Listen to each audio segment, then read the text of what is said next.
ಸರ್ವಶಕ್ತನಾದ ನಮ್ಮ ತಂದೆಯಾದ ದೇವರೇ, ನಿಮ್ಮ ಪರಿಶುದ್ಧ ನಾಮಕ್ಕೆ ಸ್ತೋತ್ರವಾಗಲಿ ಅಪ್ಪ.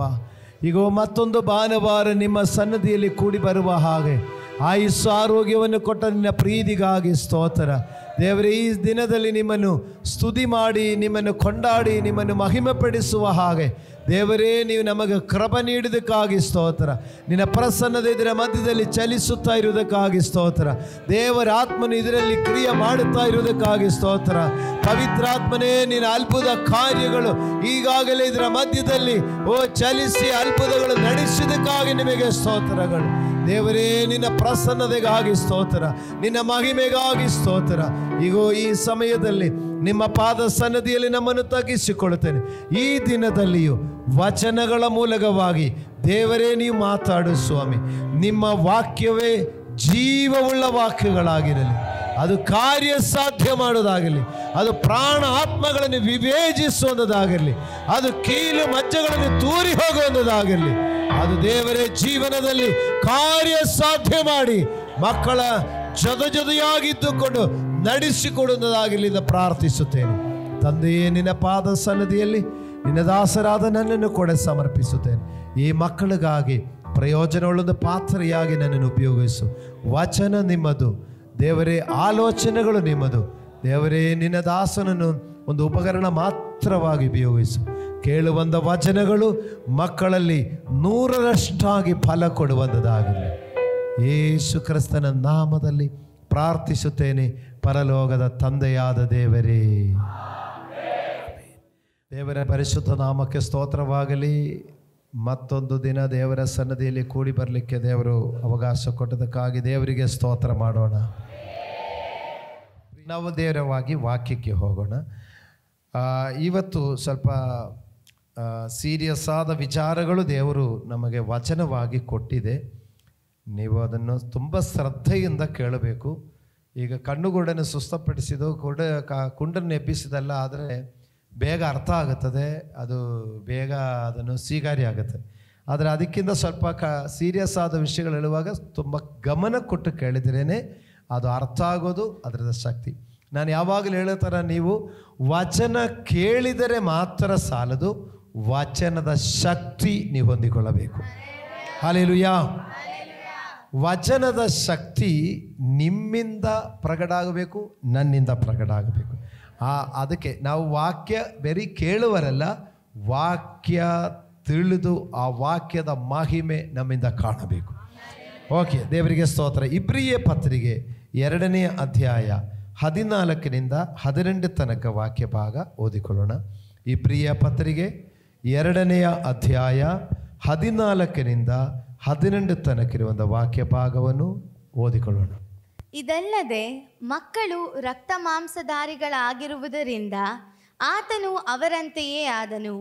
ತನ್ನ ಮರಣದಿಂದಲೇ ಮರಣಾಧಿಕಾರಿಯನ್ನು, ಅಂದರೆ ಸೈತಾನನನ್ನು ಅಡಗಿಸಿ ಬಿಡುವುದಕ್ಕೂ, ಮರಣ ಭಯದ ದೆಸೆಯಿಂದ ತಮ್ಮ ಜೀವಮಾನದಲ್ಲೆಲ್ಲ ದಾಸತ್ವಗೊಳಗಾಗಿದ್ದವರನ್ನು ಬಿಡಿಸುವುದಕ್ಕೂ ಅವರಂತೆ ರಕ್ತ ಮಾಂಸಧಾರಿಯಾದನು. ಆತನು ದೇವದೂತರನ್ನು ಹಿಡಿದವನೆಂದು ಬರೆದಿಲ್ಲ, ಅಬ್ರಹಾಮನ ಸಂತತಿಯನ್ನು ಕೈ ಹಿಡಿದಿದ್ದಾನಷ್ಟೇ.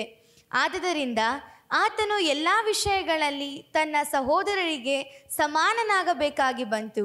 ಹೀಗೆ ಆತನು ಜನರ ಪಾಪಗಳನ್ನು ನಿವಾರಣೆ ಮಾಡುವುದಕ್ಕಾಗಿ ದೇವರ ಕಾರ್ಯಗಳಲ್ಲಿ ಕರುಣೆಯೂ ನಂಬಿಕೆಯೂ ಉಳ್ಳ ಮಹಾಯಾಜಕನಾದನು. ತಾನೇ ಶೋಧಿಸಲ್ಪಟ್ಟು ಬಾಧೆಯನ್ನು ಅನುಭವಿಸಿರುವುದರಿಂದ ಶೋಧಿಸಲ್ಪಡುವವರಿಗೆ ಸಹಾಯ ಮಾಡುವುದಕ್ಕೆ ಶಕ್ತನಾಗಿದ್ದಾನೆ. Praise God. ಹಲ್ಲೆಲೂಯಾ. ದೇವರಿಗೆ ಸ್ತೋತ್ರವಾಗಲಿ. ನಾವು ಓದಿದ ವಾಕ್ಯದಲ್ಲಿ ಪಸ್ಕದ ಹಬ್ಬ ಇಸ್ರಾಯೇಲ್ ಮಕ್ಕಳಿಗೆ, ಯಹೂದ್ಯರಿಗೆ ಮೊದಲನೆಯ ಹಬ್ಬ ಒಂದು ಪಸ್ಕದ ಹಬ್ಬ. ಆ ಪಸ್ಕದ ಹಬ್ಬದಲ್ಲಿ ಇಸ್ರಾಯೇಲ್ ಮಕ್ಕಳು ಐಗುಪ್ತ ದೇಶದಲ್ಲಿರುವಾಗ ಸಂಹಾರ ದೂತನನ್ನು ದಾಟಿ ಹೋಗುವಂತೆ ಅವರು 1 ವರ್ಷದ ಕುರಿಮರಿಯನ್ನು ಯಜ್ಞವಾಗಿ ಅರ್ಪಿಸಿ ಆ ಕುರಿಮರಿಯ ರಕ್ತವನ್ನು ಬಾಗಿಲ ಮೇಲೆ, ನೆಲುಪಟ್ಟಿ ಮೇಲೆ ಹಚ್ಚಬೇಕು. ಅದರದ ಮಾಂಸವನ್ನು ಸುಟ್ಟು ತಿನ್ನಬೇಕು. ಹೀಗೆ ಯಾವ ಮನೆಯ ಬಾಗಿಲಿನಲ್ಲಿ ಕುರಿಮರಿಯ ರಕ್ತವನ್ನು ನೋಡ್ತೀರೋ, ಯಾರು ಅದರ ಮಾಂಸವನ್ನು ದೇವರು ಹೇಳಿದ ಪ್ರಕಾರ ಸುಟ್ಟು ತಿಂದು ಹಬ್ಬ ಆಚರಿಸಿರೋ ಆ ಮನೆಗೆ ಸಂಹಾರ ದೂತನು ದಾಟಿ ಹೋದನು. ಹಲ್ಲೆಲೂಯಾ. ಆದರೆ ಯಾರು ಕುರಿಮರಿಯ ರಕ್ತವನ್ನು ಬಾಗಿಲ ಮೇಲೆ ಹಚ್ಚದೆಯೂ ಆ ಪಸ್ಕದ ಹಬ್ಬವನ್ನು ಆಚರಿಸದೆಯೋ ಆ ಮನೆಗಳಲ್ಲಿ ಚೊಚ್ಚಲ ಮಕ್ಕಳು, ಅದು ಮನುಷ್ಯರಿಗೂ ಪ್ರಾಣಿಗಳಲ್ಲಿಯೂ ಇರುವಂಥ ಚೊಚ್ಚಲವಾಗಿದ್ದವಳೆಲ್ಲವನ್ನು ಸಂಹರಿಸಲ್ಪಟ್ಟಿತು. ಹಲ್ಲೆಲೂಯಾ. ದೇವರಿಗೆ ಸ್ತೋತ್ರವಾಗಲಿ. ಐಗುಪ್ತದಲ್ಲಿ ಎಲ್ಲ ಮರಣದ ಭಯ, ಮರಣದ ರೋದನ, ಮರಣದ ಅಳುವಿಕೆ. ಹಲ್ಲೆಲೂಯಾ. ಅದೇ ಸಮಯ ಇಸ್ರಾಯೇಲ್ ಮಕ್ಕಳ ಮನೆಗಳಲ್ಲಿ ಅವರು ಸಂಭ್ರಮವಾಗಿ ಅವರು ಆ ಜೊಜ್ಜಲ ಮಕ್ಕಳ ಮರಣದಿಂದ ತಪ್ಪಿಸಿ ಅವರ ಐಗುಪ್ತವೆಂಬ ಗುಲಾಮತನವನ್ನು ಬಿಟ್ಟು ಅವರು ಕಾನಾನೆಂಬ ಸ್ವದೇಶಕ್ಕೆ ಅವರು ಹೊರಡು ಬಂದ ಸಂತೋಷದಲ್ಲಿದ್ದರು. ಹಲ್ಲೆಲೂಯಾ. ರಕ್ತ ಕಾಣದ ಮನೆಯಲ್ಲಿ ದುಃಖವೂ ವೇದನೆಯೂ ಇರುವಾಗ ರಕ್ತ ಹಚ್ಚಿದ ಮನೆಯಲ್ಲಿ ಸಂತೋಷವು, ಅವರು ಕಾನಾನಕ್ಕೆ ಪ್ರಯಾಣಕ್ಕೆ ಸಿದ್ಧರು ಆಗಿದ್ದರು. ಅವರು ಗುಲಾಮತನದಿಂದ ಬಿಡುಗಡೆ ಆಯಿತು. ಇದು ಹಳೆಯ ಒಡಂಬಡಿಕೆಯ ಪಸ್ಕದ ಹಬ್ಬದ ಆಚರಣೆ ಆಗಿದ್ದರೆ, ಹೊಸ ಒಡಂಬಡಿಕೆಯಲ್ಲಿ ಯೇಸು ಕ್ರಿಸ್ತನು ತಾನೇ ಯಜ್ಞದ ಕುರಿಮರಿಯಾಗಿ ಅರ್ಪಿಸಲ್ಪಟ್ಟು ಆ ಯೇಸು ಕ್ರಿಸ್ತನ ಯಜ್ಞಾರ್ಪಣೆಯ ಮೂಲಕ ಮರಣದಿಂದಲೂ ಗುಲಾಮತನದಿಂದಲೂ ದೇವ ಜನರಿಗೆ ಬಿಡುಗಡೆಯಾಯಿತು. ಅದು ಹೇಗೆ ಎಂಬುದನ್ನು ಇಬ್ರಿಯ ಪತ್ರಿಕೆಯಲ್ಲಿ ನೋಡಿ, ಅದನ್ನು ಸ್ಪಷ್ಟವಾಗಿ ಹೇಳ್ತಾ ಇರುವುದೇನೆಂದರೆ, ಮಕ್ಕಳು ರಕ್ತ ಮಾಂಸಧಾರಿಗಳಾಗಿರುವುದರಿಂದ ಆತನು ಅವರಂತೆಯೇ ಆತನು. ಏನಕ್ಕೆ ಹಂಗೆ ಆದರೂ? ತನ್ನ ಮರಣದಿಂದಲೇ ಮರಣಾಧಿಕಾರಿಯನ್ನು, ಅಂದರೆ ಸೈತಾನನನ್ನು ಅಡಗಿಸುವುದಕ್ಕೂ ಮರಣ ಭಯದ ದೆಸೆಯಿಂದ ತಮ್ಮ ಜೀವಮಾನದಲ್ಲೆಲ್ಲ ದಾಸತ್ವದೊಳಗಿದ್ದವರನ್ನು ಬಿಡಿಸುವುದಕ್ಕೂ ಅವರಂತೆಯೇ ರಕ್ತ ಮಾಂಸಧಾರಿಯಾದನು. ಹಲ್ಲೆಲೂಯಾ. ಇದರಲ್ಲಿ ನಾವು ತಿಳಿದುಕೊಳ್ಳಲಿಕ್ಕೆ ಇರುವ ವಿಷಯ ಒಂದು, ಸೈತಾನನನ್ನು ಅಡಗಿಸಿ ಬಿಡುವುದಕ್ಕೂ ಮತ್ತು ಮರಣ ಭಯದ ದೆಸೆಯಿಂದ ಬಿಡುಗಡೆ ಹೊಂದಿಕೊಳ್ಳಲಿಕ್ಕೂ, ದಾಸತ್ವದಿಂದ ಮುಕ್ತಿಯನ್ನು ಹೊಂದಿಕೊಳ್ಳಲಿಕ್ಕೂ. ಹಲ್ಲೆಲೂಯಾ. ಹಲ್ಲೆಲೂಯಾ. ಇದಕ್ಕಾಗಿ ಯೇಸು ಕ್ರಿಸ್ತನು ರಕ್ತ ಮಾಂಸಧಾರಿಯಾಗಿ ನರಾವತಾರಿ ಎತ್ತಿ ಬಂದರು. ಹಲ್ಲೆಲೂಯಾ.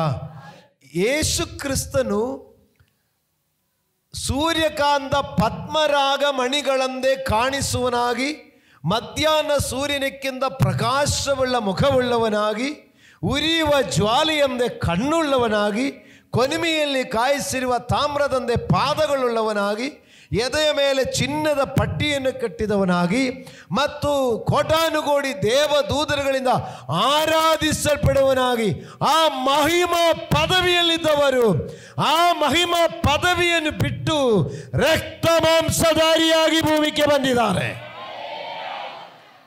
ಯಾಕೆ ಬಂದಿದೆ ಅಂದರೆ, ಮಕ್ಕಳು ರಕ್ತ ಮಾಂಸಧಾರಿಗಳಾಗಿದ್ದ ಕಾರಣ. ಹಲ್ಲೆಲೂಯಾ. ಯಾರು ಮಕ್ಕಳು? ನಾವು. ಮನುಷ್ಯರಾದ ದೇವರ ಮಕ್ಕಳು, ಅವರಿಗೆ ರಕ್ತವು ಮಾಂಸವು ಮಜ್ಜೆಯು ಮೂಳೆಯು ಇರುವಂಥ ಮನುಷ್ಯರಾಗಿದ್ದ ಕಾರಣ ಈ ಮನುಷ್ಯರನ್ನು ಬಿಡಿಸಲಿಕ್ಕೋಸ್ಕರ ಮನುಷ್ಯನ ರೂಪದಲ್ಲಿ ಭೂಮಿಗೆ ಬಂದರು. ಹಲ್ಲೆಲೂಯಾ.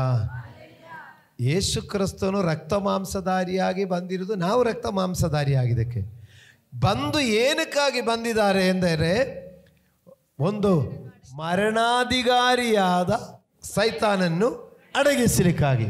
ನೋಡಿ, ತನ್ನ ಮರಣದಿಂದಲೇ ಮರಣಾಧಿಕಾರಿಯನ್ನು, ಅಂದರೆ ಸೈತಾನನ್ನು ಅಡ್ಡಗಿಸುವುದಕ್ಕೂ. ಮೂರು ವಿಷಯ ಇದೆ ಅದರಲ್ಲಿ. ಒಂದು, ಸೈತಾನನ್ನು ಅಡ್ಡಗಿಸುವುದು. ಅಡಗಿಸುವುದು ಅಂತ ಹೇಳಿದ್ರೆ ಏನರ್ಥ? ಸ್ವಾಧೀನಪಡಿಸಿಕೊಳ್ಳುವುದು. ಹಲ್ಲೆಲೂಯಾ. ಸೈತಾನನನ್ನು ಸ್ವಾಧೀನ ಮಾಡಿಕೊಳ್ಳಲಿಕ್ಕೆ ಅವನನ್ನು ನಮ್ಮ ಕಂಟ್ರೋಲಿಗೆ ತೆಗೆದುಕೊಳ್ಳಿಕ್ಕೆ. ಸೈತಾನನು ನಮ್ಮನ್ನು ಬಾಧಿಸಿ ನಮ್ಮನ್ನು ಕಂಟ್ರೋಲಿಗೆ ತೆಗೆದುಕೊಳ್ಳಿಕ್ಕಲ್ಲ. ಅನೇಕ ಪರಿಸ್ಥಿತಿಗಳಲ್ಲಿ ಮನುಷ್ಯರನ್ನು ಸೈತಾನ್ ಕಂಟ್ರೋಲ್ ಮಾಡ್ತಾ ಇದೆ. ಸೈತಾನಿನಿಂದ ಬಾಧಿಸಲ್ಪಟ್ಟು ಮನುಷ್ಯರು ಬಾಧಕ್ಕೆ ಒಳಪಡ್ತಾ ಇದೆ. ಆದರೆ ಇವತ್ತು ಅದೇನ ಸೀರಿಯಸ್ ಆದ ವಿಷಯ ಅಂತ ಹೇಳಿದೇನೆಂದರೆ, ನಿಮಗೆ ಸೈತಾನನನ್ನು ಹತೋಟಿಗೆ ತರುವಂಥ ಅಧಿಕಾರ ಕೊಡಲಿಕ್ಕೆ ಬೇಕಾ ಬೇಡವಾ? ಪಾಸ್ಟ್ರೇ ಅದೆಲ್ಲ ಬೇಡ, ಸಾಲ ತೀರೋದ್ರ ಬಗ್ಗೆ ಏನಾದರೂ ವಾಕ್ಯ ಹೇಳಿ ಪಾಸ್ಟ್ರೇ. ನಮ್ಮ ಕಷ್ಟ ತೀರೋದ್ರ ಬಗ್ಗೆ ಏನಾದರೂ ವಾಕ್ಯ ಹೇಳಿ ಪಾಸ್ಟ್ರೇ. ನೀವು ಇದ್ದಂಥ ವಿಷಯ ಹೇಳ್ತೀರಾ ಅಂದ. ಸೈತಾನನನ್ನು ನಮ್ಮ ಕಂಟ್ರೋಳಕ್ಕೆ ತಕ್ಕೊಂಡಿದ್ರೆ ಮತ್ತೆ ನಮ್ಮದು ಸಮಸ್ಯೆ ಎಲ್ಲ ಪರಿಹಾರ ಆಯಿತು. ದೇವರು ನಮ್ಮನ್ನು ಸೃಷ್ಟಿ ಮಾಡಿದ ಏನಕ್ಕಾಗಿ ಸೃಷ್ಟಿ ಮಾಡಿದೆ? ಯಾವ್ದನ್ನ ತೋಟದಲ್ಲಿ ಅವನು ಸುಖವಾಗಿ ಬಾಳಲಿಕ್ಕಾಗಿ, ಎಲ್ಲವನ್ನು ಆಡಳಿತ ಮಾಡಲಿಕ್ಕಾಗಿ, ದೇವರನ್ನು ಆರಾಧನೆ ಮಾಡಲಿಕ್ಕಾಗಿ. ಆದರೆ ತೋಟವನ್ನು ಕಾಯುವುದಕ್ಕೂ ದೇವರನ್ನು ಆರಾಧನೆ ಮಾಡುವುದಕ್ಕೂ ಮತ್ತು ಎಲ್ಲದರ ಮೇಲೆ ಅಧಿಕಾರ ತೆಗೆದುಕೊಳ್ಳಿಕ್ಕೆ ದೇವರು ಸೃಷ್ಟಿ ಮಾಡಿ ಇಟ್ಟಿರೋದು. ಹಲ್ಲೆಲೂಯಾ. ಆದರೆ ಈ ಅಧಿಕಾರ ಈ ಸೈತಾನ್ ಬಂದು ಅದನ್ನು ತೆಗೆದುಕೊಂಡ್ಬಿಟ್ರು. ಹಲ್ಲೆಲೂಯಾ. ಈ ಸೈತಾನ್ ತೆಗೆದುಕೊಂಡಿರುವಂಥ ಅಧಿಕಾರವನ್ನು ತಿರುಗಿ ಕೊಡಲಿಕ್ಕೆ ಯೇಸು ಬಂದಿದ್ದಾರೆ. ನೀವು ಸಂತೋಷ ಪಡಬೇಕು. ಶಕ್ತವಾದ ಕಾರ್ಯಗಳು ನೀವು ನಡೆದುಕೊಳ್ಳಿಕ್ಕೆ ಹೋಗ್ತಾ ಇರೋದು. ಈಗ ನಮ್ಮದು ಸಬ್ಜೆಕ್ಟ್ ಏನೋ 3 ವಿಷಯ ಇದೆ. 1 ಮರಣಾಧಿಕಾರಿಯನ್ನು ಅಂದರೆ ಸೈತಾನು ಅಡ್ಡಗಿಸುವುದು. 2 ಮರಣ ಭಯದಿಂದ ಬಿಡುಗಡೆ, ದಾಸತ್ವದಿಂದ ಬಿಡುಗಡೆ. 3 ವಿಷಯ ಹೇಳಲಿಕ್ಕಿದೆ. ಹಲ್ಲೆಲೂಯಾ. ಅಂದರೆ ಫಸ್ಟ್ ವಿಷಯ ಮರಣಾಧಿಕಾರಿಯನ್ನು ಅಡಗಿಸುವುದು. ಎಲ್ಲಿ ಮರಣಾಧಿಕಾರಿಯಾಗಿ ಸೈತಾನು ಅಂದರೆ ಸೈತಾನದು ಬರೆದಿದೆ ಅಲ್ವಾ? ಸೈತಾನಿಗೆ ಎಲ್ಲಿ ಮರಣದಿಂದ ಅಧಿಕಾರ ಸಿಕ್ಕಿದೆ? ಏದನ್ ತೋಟದಲ್ಲಿ ಅವನು ಅಧಿಕಾರ ತೆಗೆದುಕೊಂಡ್ರು. ದೇವರೇವನಿಗೆ ಮರಣದ ಮೇಲೆ ಅವನಿಗೆ ಅಧಿಕಾರ ಕೊಟ್ಟಿರಲಿಲ್ಲ. ಸೈತಾನಿಗೆ ನಿನಗೆ ಮರಣ ನಿನ್ನ ಮೇಲಿದೆ ಅಂತ ಸೈತಾನೇನು ದೇವರ ಅಧಿಕಾರ ಕೊಟ್ಟಿರಲಿಲ್ಲ. ಆದರೆ ಇವನು ಮನುಷ್ಯನಿಗೆ ಕೊಟ್ಟ ಅಧಿಕಾರ, ಮನುಷ್ಯನು ಅಜಾಗ್ರತೆಯಲ್ಲಿರುವಾಗ ಅವನು ತೆಗೆದುಕೊಂಡ್ಬಿಟ್ಟಿದೆ. ಹೇಗೆ? ದೇವರೊಂದು ಪ್ರಮಾಣ ಹೇಳಿದರು, ಈ ತೋಟದ ಮಧ್ಯದಲ್ಲಿರುವ ಮರದ ಹಣ್ಣನ್ನು ತಿನ್ನಬಾರದು, ತಿನ್ನುವ ದಿವಸ ನೀನು ಸತ್ತೇ ಸಾಯುವಿ. ಇದು ದೇವರು ಹೇಳಿರೋದು, ಮನುಷ್ಯನಿಗೆ ಹೇಳಿದು, ಸೈತಾನಿಗಲ್ಲ. ತುಂಬ ಜಾಗ್ರತೆಯಾಗಿ ಕೇಳಿಸ್ಕೊಳ್ಳಿ. ಈ ತೋಟದ ಮಧ್ಯದಲ್ಲಿರುವಂಥ ಮರದ ಹಣ್ಣು ನೀನು ತಿಂದಿದರೆ ನಿನಗೆ ಸಾವು ಬರುವುದು. ಇದು ಯಾರಿಗೆ ಹೇಳಿದ್ದಾರೆ? ಮನುಷ್ಯನಿಗೆ ಹೇಳಿದೆ. ಆದರೆ ಮನುಷ್ಯನು ಕೇಳಿದರೂ ಅದಷ್ಟು ಜಾಗ್ರತೆಯಾಗಿ ಇಟ್ಕೊಂಡಿದೆಯೋ ಗೊತ್ತಿಲ್ಲ. ಈ ಮಾತು ಸೈತಾನು ತುಂಬ ಶಾರ್ಪಾಗಿ ಕೇಳಿದರು. ನೀವು ತುಂಬ ಗಮನ ಕೊಡೋದೇನೆಂದರೆ, ದೇವರೊಂದು ಮಾತು ಹೇಳುವಾಗ ನಾವು ಮಾತ್ರ ಅಲ್ಲ ಕೇಳೋದು, ಸೈತಾನು ಕೇಳ್ತಾನೆ. ಇದರಲ್ಲಿ ಎಲ್ಲಿ ವೀಕ್ ಪಾಯಿಂಟ್ ಇದೆ ಎಂದು ನೋಡಿ ಆ ವೀಕ್ ಪಾಯಿಂಟಲ್ಲಿ ಅವನು ನಮಗೆ ತಂತ್ರ ಮಾಡಿ ನಮ್ಮನ್ನು ಬೀಳಿಸಿಬಿಡ್ತಾರೆ. ಅದಕ್ಕೆ ಜಾಗ್ರತೆ ಇರೋದು. ಸೈತಾನನ ತಂತ್ರೋಪಾದಿಗಳನ್ನು ನಾವು ಅರಿಯದವರಲ್ಲವಲ್ಲ. ಅದರಿಂದ ನಾವು ಎಚ್ಚರವಾಗಿರಿ ಎಂದು ಹೇಳಲಿಕ್ಕೆ ಅದೇ ಕಾರಣ. ಏದನ್ ತೋಟದಲ್ಲಿ ದೇವರು ಹೇಳಿದೆ, ಈ ಹಣ್ಣನ್ನು ತಿನ್ನೋ ದಿವಸ ಸತ್ಯ ಸಾಯುವಿ. ಈ ಸೈತಾನ್ ಏನು ಮಾಡಿದ್ದಾನೆ? ಮುಂಜಾನೆಯಲ್ಲಿ ಆ ತೋಟದಲ್ಲಿ ಸೈತಾನು ಪ್ಲ್ಯಾನ್ ಮಾಡಿಕೊಂಡು ಹೋಗಿದೆ. ಈ ದೇವರು ಆದಮನಿಗೆ ಹೇಳಿದೆ, ತೋಟದ ಮಧ್ಯದಲ್ಲಿರುವಂಥ ಮರದ ಹಣ್ಣನ್ನು ತಿನ್ನಬೇಡ. ಈ ಆದಮನು ತನ್ನ ಹೆಂಡತಿಗೆ ಫಸ್ಟ್ ಈ ಮಾತು ಹೇಳುವಾಗ ಹೆಂಡತಿ ಇರಲಿಲ್ಲ, ಆದಮನ್ ಮಾತ್ರ ಇದ್ದರು. ಆನಂದರನೇ ಜೋಡಿ ಬೇಕು ಅಂತ ಹೇಳಿಕೊಂಡು ಹವ್ವಳನ್ನು ಸೃಷ್ಟಿ ಮಾಡಿದೆ. ಹವ್ವಳಿಗೆ ಆದಮನು ಈ ವಿಷಯ ಹೇಳಿದರು. ಆದರೆ ಹವ್ವಳಿಗೆ ಒಂದು ಮಾತು ಸೇರಿಸಿ ಹೇಳಿದರು, ಇದು ಮುಟ್ಟಲೇಬಾರದು ಅಂತ ಹೇಳಿದರು. ಈ ತೋಟದ ಮಧ್ಯದಲ್ಲಿರುವಂಥ ಮರದ ಹಣ್ಣನ್ನು ತಿನ್ನಬಾರದು, ಮುಟ್ಟಲೂಬಾರದು ಎಂದು ಈ ಅಮ್ಮ ತಿಳ್ಕೊಂಡಿದ್ದರೆ ಕೂಡ ಈ ಅಮ್ಮ ತೋಟದ ಮಧ್ಯದಲ್ಲಿರುವ ಮರದ ಬಳಿಯಲ್ಲಿ ಹೋಗಬಾರದು ಎಂದು ಹೇಳಿರಲಿಲ್ಲ. ಆದಮನಿಗೆ ತಿನ್ನಬಾರದು ಅಂತ ಅಷ್ಟೇ ಹೇಳಿರೋದು. ಆದರೆ ಹವ್ವಳಿಗೆ ಮುಟ್ಟಬಾರದು ಅಂತ ಹೇಳಿದೆ. ಆದರೆ ಆ ನೆಕ್ಸ್ಟ್ ಸ್ಟೆಪ್ಪಕ್ಕೆ ಹೋಗಿದೆ ಹವ್ವಳು. ದಯವಿಟ್ಟು ಸಹೋದರಿಯವರು ಬೇಜಾರು ಮಾಡಬೇಡ. ನಿನ್ನ ಆಸೆ ಗಂಡನ ಮೇಲೆ ಇರುವೆ ಎಂದು ಆವತ್ತೇ ಅವಳಿಗೆ ಹೇಳಿಬಿಟ್ಟೆ. ಯಾಕಂದರೆ ಇವಳಿಗೆ ಸ್ವಲ್ಪ ಅದನ್ನು ಮುಟ್ಟಬೇಡ ಅಂತ ಸೇರಿಸಿ ಹೇಳಿದೆ. ಆದರೂ ಹತ್ತಿರ ಹೋಗಿದ್ದೀನಿ. ಆವಾಗ ಮರದ ಹತ್ತಿರ ಕೂಡ ಹೋಗಬಾರ್ದು ಅಂತ ಕೂಡ ಹೇಳಿಬಿಡ್ಬೇಕಾಯ್ತು.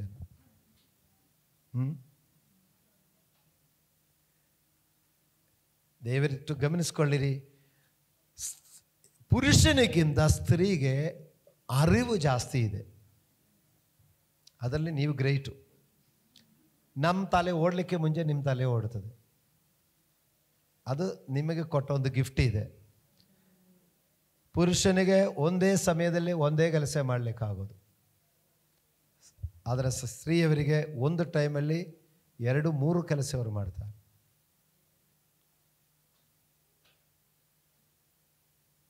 ಅದಕ್ಕೊಂದು ವರ ಅವ್ರಿಗೂ ಕೊಟ್ಟಿದೆ.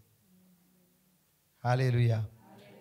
ದಯವಿಟ್ಟು ಗಮನಿಸಿ, ನಿಮಗೆ ಅರಿವು ಜಾಸ್ತಿ ಇದೆ ಪುರುಷನಿಗಿಂತ. ಆದರೆ ಏನಾಗುತ್ತೆ ಅಂದರೆ ಈ ಅರಿವು ಕೆಲ ಸಮಯ ಓವರ್ ಕಾನ್ಫಿಡೆನ್ಸ್ಗೆ ಹೋಗೋದು. ಆವಾಗ ಏನಾಗುತ್ತೆ ಅಂದರೆ ನನಗೆಲ್ಲ ಗೊತ್ತು ಅಂತ ಹೇಳ್ಕೊಂಡು ಹೋಗೋದಕ್ಕೆ ಆ ಸಮಯದಲ್ಲೇ ಮಾರಿ ಹೋಗ್ಬಿಡ್ತು. ಎಲ್ಲ ಗೊತ್ತು ಅಂತ ಹೇಳ್ಕೊಂಡು ಹೋಗಿ ಮಾರಿಬಿಡ್ಬಾರ್ದು. ಈ ಹವ್ವಳನ್ನು ಈ ಸೈತಾನನು ಹಾವಿನ ರೂಪದಲ್ಲಿ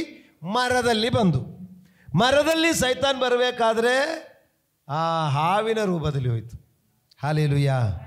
ಈಗ ಅದು ಸಮಯ ಸಂದರ್ಭಕ್ಕೆ ಅದು ರೂಪ ಬೇರೆ ಬೇರೆ ಮಾಡಿಕೊಳ್ತಾರೆ. ಅದರಿಂದ ನೋಡಿ, ಮರದ ಹತ್ರ ಹೋಗುವಾಗ ಹಾವಿನ ರೂಪದಲ್ಲಿ ಬಂದು ಅದನ್ನ ಯಾವಾಗಲೂ ಸೈತಾನ್ ಹಾವು ತರೇನೆಂದು ತಿಳ್ಕೊಳ್ಬಾರ್ದು. ಆ ಟೈಮಲ್ಲಿ ಅವನು ವೇಷ ಹಂಗೆ ಹಾಕ್ಕೊಂಡಿದ್ದ ಅಷ್ಟೇ. ಹಾಲೆಲೂಯಾ. ಹೀಗೆ ಹಾವಿನ ರೂಪದಲ್ಲಿ ಬಂದು ಈ ಅಮ್ಮನ ಮುಟ್ಟಬೇಡ ಅಂತ ಹೇಳಿದೆಲ್ಲ. ಆದರೆ ಆಸೆ ಹಣ್ಣು ಮುಟ್ಲಿಕ್ಕೆ ಹೋಗೋದು, ಬೇಡ ಮುಟ್ಟಬೇಡ ಅಂತ ಹೇಳಿದೆ. ಆಮೇಲೆ ಇನ್ನೂ ಸ್ವಲ್ಪ ಹೊತ್ತಾದ್ಮೇಲೆ ಆದರೂ ಮುಟ್ಟಿ ನೋಡೋದು, ತಿನ್ನಬೇಡ ಅಂತ ಹೇಳಿದ್ರು, ತಿನ್ನಬೇಡ ಸುಮ್ಮನೆ ಮುಟ್ಟೋಣ ಅಂತ ಹೇಳುವಾಗ ಆಮೇಲೆ ಇವು ಮುಟ್ಟಬಾರ್ದು. ಈ ಅಮ್ಮ ಮಾಡೋದು ನೋಡಿಕೊಂಡು ಸೈತಾನ್ಗೆ ಆಯ್ತಾ ಇದೆ. ಅರ್ಥ ಆಗ್ತಾ ಇದೆಯಾ? ಇದೆಲ್ಲ ವಿಷಯದಲ್ಲಿ ಹಿಂಗೇನೆ.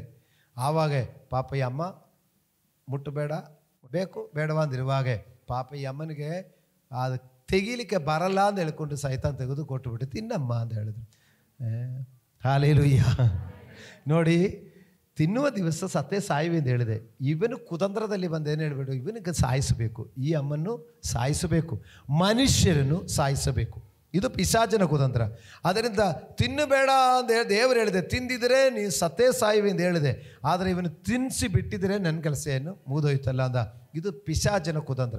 ಪಿಶಾಚಿ ಯಾವಾಗಲೂ ಬಂದು, ಸೈತಾನು ಯಾವಾಗಲೂ ಬಂದು ಡೈರೆಕ್ಟ್ ಫೈಟ್ ಮಾಡಲ್ಲ, ಅದು ಇಂಡೈರೆಕ್ಟ್ ಆಗಿಯೇ ಕೆಲಸ ಮಾಡೋದು. ನೋಡಿ, ಆವಾಗ ಇದು ತಿಂದಿದ್ರೆ ನೀ ಸತ್ತೇ ಸಾಯಿವಿ ಅಂತ ಹೇಳುವಾಗ ಕೇಳ್ತಾ ಇದ್ದಾರೆ, ಊಟ ಆಯ್ತಾ ಅಂತ ಕೇಳಿದ್ರು. ಹಂಗೆ ತಾನೇ ನಾವು ಫಸ್ಟ್ ನಾಷ್ಟ ಆಯ್ತಮ್ಮ, ಊಟ ಆಯ್ತಮ್ಮ ಅಂತ ಕೇಳಿದ್ರು. ಬಂದು ಕೇಳಿದ್ರು, ತಿಂದಿದೀಯಮ್ಮ ಅಂತ ಹೇಳಿದ್ರು. ಇಲ್ಲ ತಿಂದಿಲ್ಲ, ತಿನ್ನಲೂ ಬಾರ್ದು ಮುಟ್ಟಲೂ ಬಾರ್ದು ಅಂತ ಹೇಳಿದೆ, ಅದಕ್ಕೆ ಸುಮ್ಮನೆ ನೋಡ್ತಾ ಇದ್ದೀನಿ ಅಂತ ಹೇಳಿದ್ರು. ಅಯ್ಯೋ, ನೀ ತಿಂದಿದರೆ ದೇವರ ಥರ ಆಗಿಬಿಡುತ್ತದೆ. ಇಲ್ಲಿದ್ದೀರಾ ನೀವು? ತಿಂದಿದರೆ ದೇವರೇನು ಹೇಳಿರೋದು? ತಿಂದಿದರೆ ಸತ್ತೇ ಸಾಯಿವಿ. ಸೈತಾನ್ ಏನು ಹೇಳಿರೋದು? ದೇವರ ಥರ. ದೇವರು ಯಾರು? ನಿತ್ಯ ನಿರಂತರನು. ದೇವರು ನೆನ್ನೆಯೂ ಈ ಹೊತ್ತು ನಾಳೆಯೂ ಅನನ್ಯನಾಗಿದ್ದಾರೆ.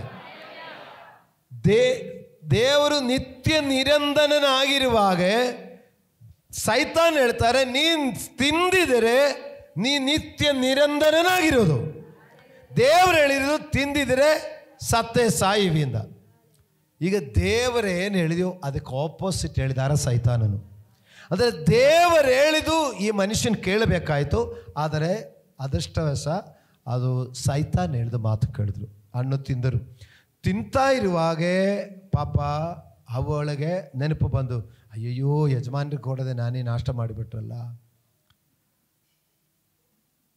ಆವಾಗ ನೆನಪು ಬಂದು, ಅಯ್ಯೋ ನಾನು ತಿನ್ನೋದು ಕೊಟ್ಬಿಟ್ರಲ್ಲ ಅಂದ. ತಕ್ಕೊಂಡು ಹೋಗಿ ಯಜಮಾನ್ರಿಗೆ, ಏನು ಮಾಡಿದೆ ನೀನು? ತಿನ್ನಬೇಡ ಅಂತ ಹೇಳಿದೆ, ದೇವರು ಬೇರೆ ತಿಂದರೆ ಸತ್ತೇ ಸಾಯಿವಿ ಅಂತ ಹೇಳಿದೆ, ನೀನು ತಿಂದು ಬಿಟ್ಟಿದ್ಯಾ ಅಂದ. ಆದಮನ ಕಳುವಾಗ ಅವಳು ಎತ್ಕೊಂಡು, ರೀ ಹೆಂಗಾದ್ರೂ ನಾನು ತಿಂದಿದೆ, ಇನ್ನು ನಾನು ತಿಂದು ನಾನು ಸತ್ತು ಬಿಟ್ಟು ನೀ ಬದುಕೇನು ಮಾಡ್ರಿ, ನನ್ನನ್ನು ಬಿಟ್ಟು ಸತ್ರಿ ನಾ ಇಬ್ಬರು ಸಾಯೋಣ್ರಿ ಅಂತ ಹೇಳಿದ್ರು. ಆ ಮಾತು ಕಳ್ಕೊಂಡು ಪಾಪ ಅಮ್ಮನು ಹೇಳುವಾಗ ಅಂತ ಹೇಳ್ಕೊಂಡು ಆದಮನು ತಕ್ಕೊಂತ ಹಾಲೆಲೂಯಾ. ತಿಂದಿದರೆ ಸತ್ತೇ ಸಾಯುವಿಂದ ದೇವರು ಹೇಳುವಾಗ ನೀ ತಿಂದರೆ ಸಾಯುವುದಿಲ್ಲ ದೇವರ ಥರ ಎಂದ ಸುಳ್ಳು ಕೇಳಿಕೊಂಡು ಈ ಮನುಷ್ಯನು ತಿಂದಿದ್ದರು. ಆದರೆ ಏನಾಯಿತು? ಅದರ ಪರಿಣಾಮ ಸಾಯಂಕಾಲ ಬಿಸಿಲಾರುವಾಗ ದೇವರು ತೋಟದಲ್ಲಿ ನಡ್ಕೊಂಡು ಬರುವಾಗ ಆದಮನು ಹವ್ವಳು ದೇವರ ಸಪ್ಪಳೆಯನ್ನು ಕೇಳಿ ಓಡಿ ಹೋಗುವರು. ಆದರೆ ಆ ದಿವಸ ದೇವರು ಬರುವಾಗ ಇವರು ಕಾಣಿಸ್ತಾ ಇಲ್ಲ. ಈ ಮಕ್ಕಳು, ಚಿಕ್ಕ ಮಕ್ಕಳು ಅಪ್ಪ ಅಮ್ಮ ಕೆಲಸಕ್ಕೆ ಹೋಗಿ ಸಂಜೆ ಬರುವಾಗ ಓಡಿ ಬರ್ತಾರೆ. ಆದರೆ ಅದೇ ಥರ ಆದಮನು ಹವ್ವಳು ಸಾಯಂಕಾಲ ಬಿಸಿಲಾರುವಾಗ ದೇವರು ತೋಟದಲ್ಲಿ ಬರುವಾಗ ನಡ್ಕೊಂಡು ಬರುವಂಥ ಸಪ್ಪಳೆ ಕೇಳಿಕೊಂಡು ಅವ್ರು ಓಡಿ ಬರುವರು. ಆ ದೇವರನ್ನು ತಪ್ಪಿಕೊಂಡು ದೇವರ ಜೊತೆಯಲ್ಲಿ ಸಂತೋಷ ಪಡುವರು. ಆದರೆ ಈ ಹಣ್ಣು ತಿಂದ ದಿವಸ ದೇವರು ಬರೋದನ್ನು ಸಪ್ಪಳ ಕೇಳಿಕೊಂಡು ಅವ್ರು ಏನು ಮಾಡ್ತಾರೆ? ಮರದ ಸಂದಿನಲ್ಲಿ ಹೋಗಿ ಅವರು ಅಡಗಿಕೊಂಡಿದ್ದಾರೆ, ಬಚ್ಕೊಂಡಿದ್ದಾರೆ. ದೇವರು ಹೇಳಿದು ತಿಂದರೆ ಸತ್ತೇ ಸಾಯಿವಿ, ಸೈತಾನ್ ಹೇಳಿದೆ ತಿಂದರೆ ದೇವ್ರ ಥರ. ಈಗ ದೇವರ ಥರ ಆಗಿದರೆ ದೇವರು ಬರುವಾಗ ನಟ್ಟಕ್ಕೆ ಹೋಗ್ಬೇಕಲ್ಲ, ನೀನು ದೇವರು ನಾನು ದೇವರು ಅಂತ ಹೇಳ್ಬೇಕಾಯ್ತಲ್ಲ. ಈಗಲೂ ದೇವರು ನಮಗೂ ಒಳ್ಳೆಯದಾಗಬೇಕು ಎಂದು ಬಯಸುವಾಗ ನಿಮಗೆ ಒಳ್ಳೆಯದಾಗಬಾರ್ದು ಎಂದು ಬಯಸುವ ಒಂದು ದುಷ್ಟ ಶಕ್ತಿ ಇದೆ. ಈ ಮರಣಾಧಿಕಾರಿಯಾದ ಸೈತಾನ್ ಬಂದು ಏನು ಮಾಡಿದಾನೆ? ತಿಂದಿದೆ ನೀ ದೇವರ ಥರ ಆಗುತ್ತೆ ಎಂದು ಸುಳ್ಳು ಹೇಳಿಬಿಟ್ಟು ತಿಂದ ಮೇಲೆ ದೇವರು ಬಂದು ಏನಾಯಿತು? ತಿನ್ನಬಾರ್ದ ಮರದ ಹಣ್ಣನ್ನು ತಿಂದಿದ್ದೀರಾ? ಹೌದು, ಸರಿ ನೋಡಿ, ನೀ ಭೂಮಿಯಲ್ಲಿ ಬೆವರಿಡಿತಾ ಆಹಾರವನ್ನು ಸಂಪಾದನೆ ಮಾಡಬೇಕಾಗತ್ತೆ ಅಂತ ಪುರುಷನಿಗೆ ಹೇಳಿದೆ.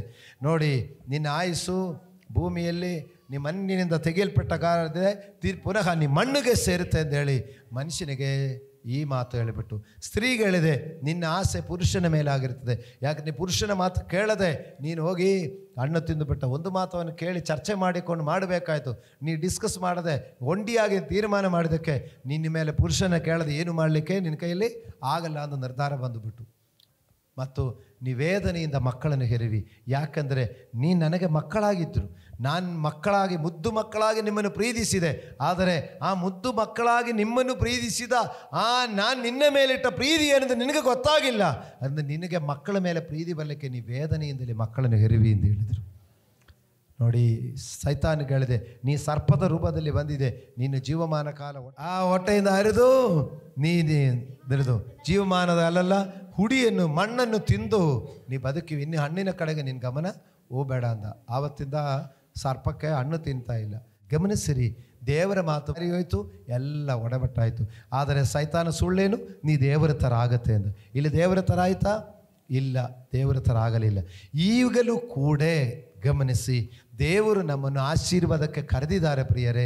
ಆದರೆ ಕೆಲ ನಿಬಂಧನೆಗಳಿಟ್ಟಿರುತ್ತದೆ. ಆ ನಿಬಂಧನೆಗಳು ನೀವು ಪಾಲಿಸದೆ ಹೋಗುವಾಗ ಸೈತಾನ್ ನಿಮಗೆ ಸುಲಭವಾದ ವಿಷಯಗಳು ಹೇಳ್ತಾರೆ. ಹೀಗೆ ಸೈತಾನ್ ಹೇಳಿದು ಸುಲಭ, ದೇವರು ತಿನ್ನಬಾರದು ಎಂಬುದು ಸ್ವಲ್ಪ ಕಷ್ಟ.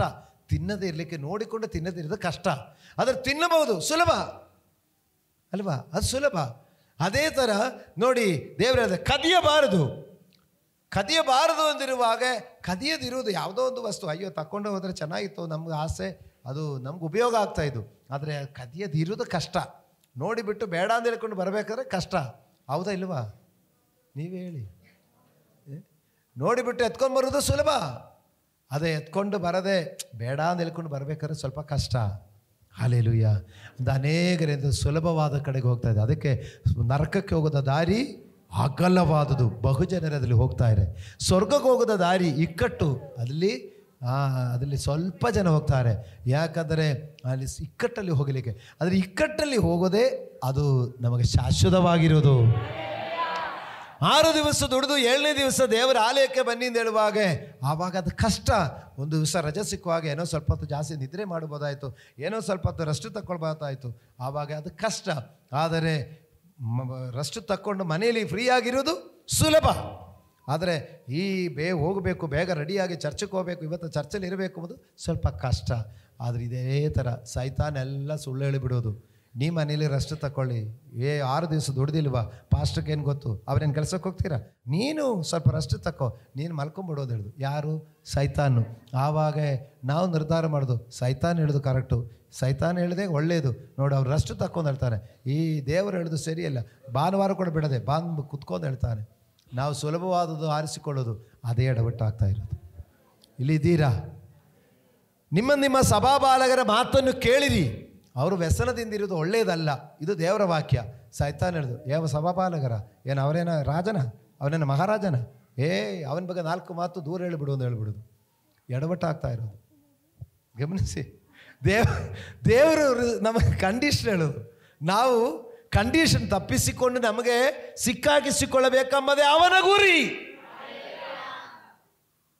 ಆದರೆ ಯೇಸು ಬಂದಿರದಂದರೆ ಈ ಮಕ್ಕಳು ಈ ರೀತಿಯಾಗಿ ಸೈತಾನದ ಬಾಧಿಸಲ್ಪಟ್ಟಿದೆ. ನೋಡಿ, ನನ್ನ ಮಕ್ಕಳಿಗೆ ಇವನು ಏಮಾರಿಸಿಕೊಂಡು ಮರಣ ತಂದಾಕಿದ್ದಾನೆ. ತಿನ್ನುವ ದಿವಸ ಸತ್ತೇ ಸಾಯಿವೆ. ಇವನಾಗಿ ಮರಣ ಕೊಟ್ಟಿಲ್ಲ, ಇವನ್ನು ಏಮಾರಿಸಿ ತಿನ್ನಿಸಿಬಿಟ್ಟಿತು. ಯಾರು? ಸೈತಾನು. ಮಕ್ಕಳು ಏಮಾರಿ ಹೋಯಿತು. ಏಮಾರಿ ಹೋಗಿರುವಂಥ ಮಕ್ಕಳನ್ನು ರಕ್ತ ಮಾಂಸಧಾರಿಗಳಾಗಿದ ಕಾರಣ ಯೇಸುದಾನೆ ಅದೇ ರಕ್ತದಲ್ಲಿ, ಅದೇ ಮಾಂಸದಲ್ಲಿ, ಅದೇ ರೂಪದಲ್ಲಿ ಬಂದು, ಮಕ್ಕಳಿರ ನಿಮಗಾಗಿ ನಾನಿಗೋ ಬರ್ತಾ ಇದ್ದೇನೆ. ಯೇಸು ಬಂದರು. ಯೇಸು ಬಂದು ಇದೇ ರಕ್ತ ಮಾಂಸದಲ್ಲಿ ಮರಣಕ್ಕೆ ವಿಧೇಯನಾದನು. ಮರಣಕ್ಕೆ ವಿಧೇಯನಾಗಿ ಮರಣದಿಂದ ಜೀವಂತವಾಗಿ ಎದ್ದು ಬಂದು ಸೈತಾನಿಗೆ ಸವಾಲಾಗ್ತಾನೆ. ಹೇ ಮರಣವೇ, ನಿನ್ನ ವಿಷದ ಕೊಂಡಿಯಲ್ಲಿ, ಹೇ ಮರಣವೇ, ನಿನ್ನ ಜಯವಲ್ಲಿ. ಯೇಸು ಬಂದು ಜಯ ತೋರಿಸಿಕೊಟ್ಟಿದ್ದ. ನಾನು ನೀವು ಮರಣಕ್ಕೆ ವಿಧೇಯನಾಗಲಿಕ್ಕಾಗಿ ನೋಡಿ, ಏತನ್ ತೋಟದಿಂದ ಮರಣಕ್ಕೆ ವಿಧೇಯನಾಗಿ ದಿಕ್ಕಿ ಬರುವಾಗ ಯೇಸು ಮರಣದಿಂದ ಜಯಿಸಲಿಕ್ಕಾಗಿ ಆ ಮರಣಾಧಿಕಾರಿಯಾದ ಸೈತಾನನು ಅಡಗಿಸಲಿಕ್ಕೆ ಬಂದಿದ್ದಾನೆ. ಆವತ್ತು ನಮ್ಮಲ್ಲಿ ಒಂದು ಪ್ರಶ್ನೆ ಇರಬಹುದು, ಆದರೆ ಅವರು ತಿಂದರು, ಅವರು ಬದುಕಿದೆಯಲ್ಲ, ಅವರು ಸತ್ತೇ ಸಾಯಿವೆ ಅಂತ ಹೇಳಿದಿಲ್ಲ.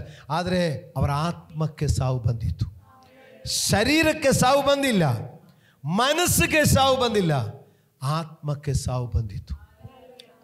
ಆತ್ಮ ದೈವಿಕ ಅಂಶವಾಗಿರುವಾಗ, ದೇವರ ಆಲೋಚನೆಯೊಂದಿಗಿರುವ ಆ ಆತ್ಮ ಜೀವಂತವಾಗಿರುವಾಗ ಅವರು ಒಳ್ಳೆಯವರಾಗಿದ್ದರು. ಮರಣಾಧಿಕಾರಿಯಾದ ಸೈತಾನನನ್ನು ಅಡಗಿಸಲಿಕ್ಕಾಗಿ ಯೇಸು ಬಂದಿದ್ದಾರೆ. ಗಮನ ಕೊಟ್ಟು ಕೇಳಿ ನೀವು. ಈ ಮರಣವನ್ನು ಇವರಿಗೆ ತಂದಿಟ್ಟು ಬಿಟ್ಟು ಮರಣದ ಭಯದಲ್ಲಿ ಮನುಷ್ಯನು ಮರಣ ಭಯದ ದಾಸತ್ವದಲ್ಲಿದ್ದಾರೆ. ಸಾವು ಬರುತ್ತೆ, ನನಗೆ ಸಾವು ಬರುತ್ತೆ, ಸಾವು ಬರುತ್ತದೆ, ಸಾವು ಬರುತ್ತೆ ಅಂತ ಭಯದಲ್ಲಿದ್ದಾರೆ. ಈಗ ಯೇಸು ಸ್ವಾಮಿ ಅದಕ್ಕೇನು ಮಾಡಿದರೆ, ಆ ಮಹಿಮಾ ಪದವಿಯಲ್ಲಿ ಬಂದು ನಾನು ಈ ಮಕ್ಕಳಿಗೆ ಹೇಳಿದರೆ ಈ ಮಕ್ಕಳಿಗೆ ಅರ್ಥ ಆಗಲ್ಲ. ಅವರೇನು ತಿಳ್ಕೊಳ್ತಾರೆ, ನೀವು ದೇವರು, ನಿಮಗೆ ಕಷ್ಟ ಗೊತ್ತಾಗಲ್ಲ ಅಂತ ಹೇಳಿಬಿಡ್ತಾರೆ. ಅದಕ್ಕೆ ದೇವರೇನು ಮಾಡಿದ್ದಾರೆ, ಇದೇ ಮನುಷ್ಯನ ಥರ ಬಂದು, ನರರೂಪದಲ್ಲಿ ಬಂದು, ರಕ್ತ ಮಾಂಸಧಾರಿಯಾಗಿ ಬಂದು, ಹಸಿವೆ, ದಾಹ ಮತ್ತು ಶರೀರದ ಸುಸ್ತು, ಬಲಹೀನತೆ, ನೋವು, ದುಃಖ ಎಲ್ಲವೂ ಸಹಿಸಿಕೊಳ್ಳುವ, ಎಲ್ಲವೂ ಅರ್ಥ ಮಾಡುವ, ಎಲ್ಲವೂ ಮನುಷ್ಯನಿಗೆ ಬರುವಂಥ ಎಲ್ಲ ಕಷ್ಟಗಳು ಏನೆಂದು ತಿಳಿದುಕೊಳ್ಳುವ ಈ ಮನುಷ್ಯ ರೂಪದಲ್ಲಿ ಈ ಭೂಮಿಗೆ ಬಂದಿದ್ದಾನೆ. ಈ ಮಕ್ಕಳ ರೂಪದಲ್ಲಿ ಬಂದು ಈ ಮರಣಾಧಿಕಾರಿಯಾದ ಸೈತಾನಕ್ಕೆ ನೋಡಿ, ಮರಣಕ್ಕೆ ಒಪ್ಪಿಸಿಕೊಟ್ಟು ಸುಮ್ಮನೆ ಬರೀ ಮರಣ ಅಲ್ಲ, ಸುಮ್ಮನೆ ಒಂದು ಹಾರ್ಟ್ ಅಟ್ಯಾಕ್ ಅಲ್ಲ.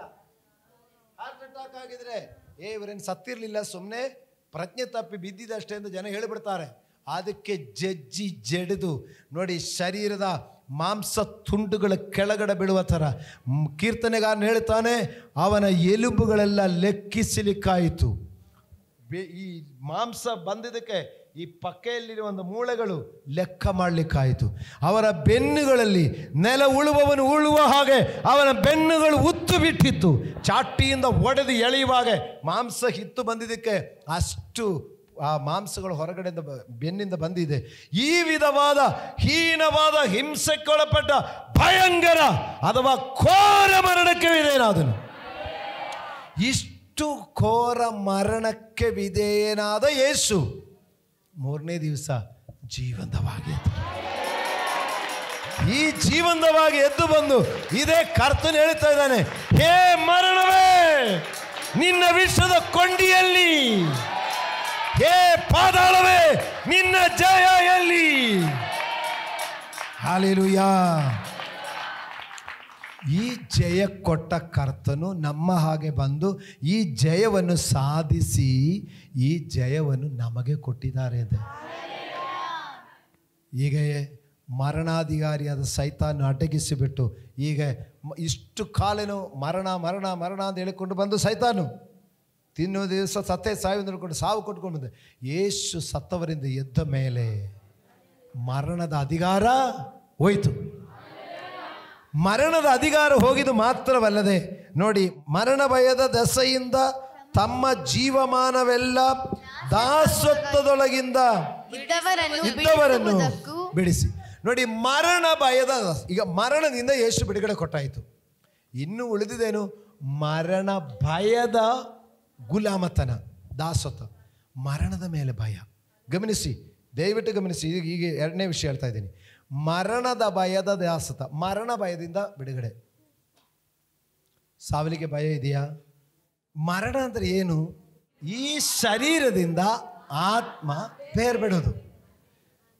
ಶರೀರದಿಂದ ಆತ್ಮ ಬೇರ್ಬಿಟ್ಟಿದರೆ ಎಲ್ಲಿಗೆ ಹೋಗೋದು? ಆತ್ಮ ಸ್ವರ್ಗಕ್ಕೆ ಹೋಗುತ್ತೆ ಎಂದು ಅರಿವಿದ್ರೆ ಯಾಕೆ ಭಯಪಡಬೇಕು? ನೀ ಭಯಪಟ್ಟಿದ್ರೆ ಅದಕ್ಕೆ ಅರ್ಥ ಆತ್ಮ ಸ್ವರ್ಗಕ್ಕೆ ಹೋಗುತ್ತೆ, ನಿನಗೆ ಗ್ಯಾರಂಟಿ ಬಂದಿಲ್ಲ ಅಂತ ಅರ್ಥ. ಅದಕ್ಕೆ ರಕ್ಷಣೆ ಆಗಿಲ್ಲ ಅಂತ ಹೇಳಿ. ನೋಡಿ, ಮರಣಕ್ಕೆ ನೀವು ಹೆದರಬೇಡ. ದಯವಿಟ್ಟು ನಾನು ಹೇಳಿದ ಕೇಳಿ, ಮರಣಕ್ಕೆ ಹೆದರಬೇಡ ಅಂತ ಹೇಳಿದರೆ, ಮರಣ ಎಂಬುದು ನಿದ್ರೆ. ಈಗ ಕ್ರಿಸ್ತನಲ್ಲಿ ನಿದ್ರೆ ಹೋದರು ಎಂದೇ ಬರೆಯೋದು. ಕ್ರಿಸ್ತನಲ್ಲಿ ನಿದ್ರೆ ಹೋದರು ಅಂದರೆ ನಾವು ನೋಡಿ, ಸಾಯಂಕಾಲ ರಾತ್ರಿ ಆದರೆ ನಮಗೆ ನಿದ್ರೆ ಬರ್ತದೆ. ನಿದ್ರೆ ಬಂದು ಏನು ಮಾಡ್ತಾರೆ? ನಾವು ಮಲ್ಕೊಂಡ್ಬಿಡ್ತೀವಿ. ಮಲ್ಕೊಂಡ್ಬಿಟ್ಟಿದ ಮೇಲೆ ನಮಗೆ ಏನೂ ಗೊತ್ತಿಲ್ಲ. ಕೆಲವರಿಗೆ ಕನಸು ಬರ್ತದೆ, ಕೆಲವರಿಗೆ ಏನೂ ಗೊತ್ತಿಲ್ಲ. ಕೆಲವರು ಬೆಳಿಗ್ಗೆ 8 ಗಂಟೆ ಆದರೂ ಎದ್ದೇಳಲ್ಲ. ಆದರೆ ಕಣ್ಣು ಬಿಟ್ಟು ನೋಡುವಾಗ ಏನಾಗುತ್ತದೆ? ಟೈಮ್ ಇಷ್ಟ ಆಗೋಯ್ತಾ? ಅಷ್ಟೇ ತಾನೇ? ಇದೇ ನಿದ್ರೆ. ಇದೇ ಥರ ಗಮನಿಸು, ಇದೇ ಥರ ರಕ್ಷಣೆ ಹೊಂದಿರುವಂಥ ಆತ್ಮ, ಮರಣದಿಂದ ಮುಕ್ತಿ ಹೊಂದಿರುವಂಥ ಆ ಆತ್ಮಗಳು, ಮರಣ ಎಂಬುದು ಸುಮ್ಮನೆ ನಿದ್ರೆ ಹೋಗೋ ಥರ ನೆಕ್ಸ್ಟ್ ಸೆಕೆಂಡಲ್ಲಿ ಆ ಆತ್ಮ ದೇವರ ಸನ್ನಿಧಿಯಲ್ಲಿರುತ್ತೆ. ಆವಾಗ ಸಂತೋಷ ಪಡಬೇಕಾ, ದುಃಖ ಪಡಬೇಕಾ? ಆದರೆ ಹೋಗುವವರಿಗೆ ಸುಲಭ, ಇರುವವರಿಗೆ ಕಷ್ಟ. ಇರುವವರಿಗೆ ನೋವಾಗ್ತಾ ಇರ್ತದೆ. ಎಷ್ಟೇ ಆದರೂ ಆ ಅಗಲುವಿಕೆ ನೋವೇನೆ. ಈ ಭಯದಿಂದ ಬಿಡಿಸಲಿಕ್ಕೆ ಯೇಸು ಬಂದಿದ್ದಾರೆ ಅಂದೆ. ಆದರೆ ನಿಮ್ಮಲ್ಲಿ ಅನೇಕರಿಗೆ ಆ ಭಯ ಹೋಗಿಲ್ಲಲ್ಲ. ಇವತ್ತು ಕೇಳು, ಹೌದು ದೇವರೇ, ನನಗೆ ಭಯದಿಂದ ಬಿಡಿಸು. ಯೇಸು ಬಂದಿರುವುದು ಒಂದು, ಮರಣಾಧಿಕಾರಿಯಾದ ಸೈತಾನನನ್ನು ಅಡಗಿಸಲಿಕ್ಕೆ.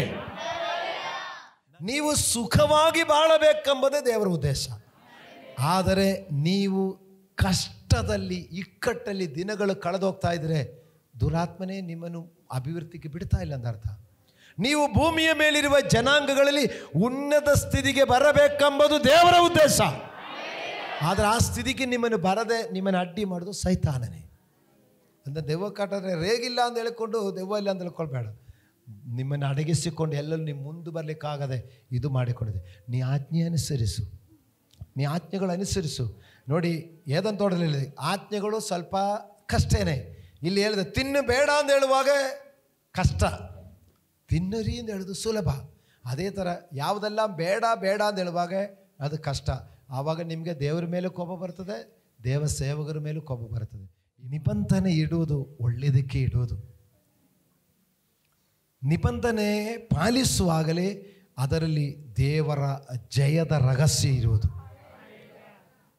ನೋಡಿ, ಒಂದು ಮಾರ್ಕು 10:11. ಆತನು ಅವರಿಗೆ, ತನ್ನ ಹೆಂಡತಿಯನ್ನು ಬಿಟ್ಟು ಮತ್ತೊಬ್ಬಳನ್ನು ಮದುವೆ ಮಾಡಿಕೊಳ್ಳುವವನು ತನ್ನ ಹೆಂಡತಿಗೆ ದ್ರೋಹಿಯಾಗಿ ವ್ಯಭಿಚಾರ ಮಾಡಿದವನಾಗಿದ್ದಾನೆ. ಮತ್ತು ಹೆಂಡತಿಯು ತನ್ನ ಗಂಡನನ್ನು ಬಿಟ್ಟು ಬೇರೊಬ್ಬನನ್ನು ಮದುವೆ ಮಾಡಿಕೊಂಡರೆ ಅವಳು ವ್ಯಭಿಚಾರ ಮಾಡಿದವಳಾಗಿದ್ದಾಳೆ ಎಂದು ಹೇಳಿದನು. ಒಂದು ಉದಾಹರಣೆಗೆ ನಾನು ಹೇಳ್ತಾ ಇರೋದು, ಸಮಾಜದಲ್ಲಿ, ಇದು ಚರ್ಚಲ್ಲಿ ಇದೆ ಹೇಳ್ಬೋದು, ಸಮಾಜದಲ್ಲಿ ಹೇಳಿದರೆ ಅವಳಿಗೂ ಜೀವನಕ್ಕೂ ಕೊಡ್ತಾರೆ. ಏನು ಕಷ್ಟ, ಏನು ತಪ್ಪು? ಇದು ಸಮಾಜ ಹೇಳೋದು. ದೇವರು ಹೇಳೋದು, ಗಂಡನು ಹೆಂಡತಿಯನ್ನು ಬಿಟ್ಟು ಮತ್ತೊಬ್ಬಳನ್ನು ಮದುವೆ ಮಾಡಿದರೆ ಅದು ವ್ಯಭಿಚಾರ.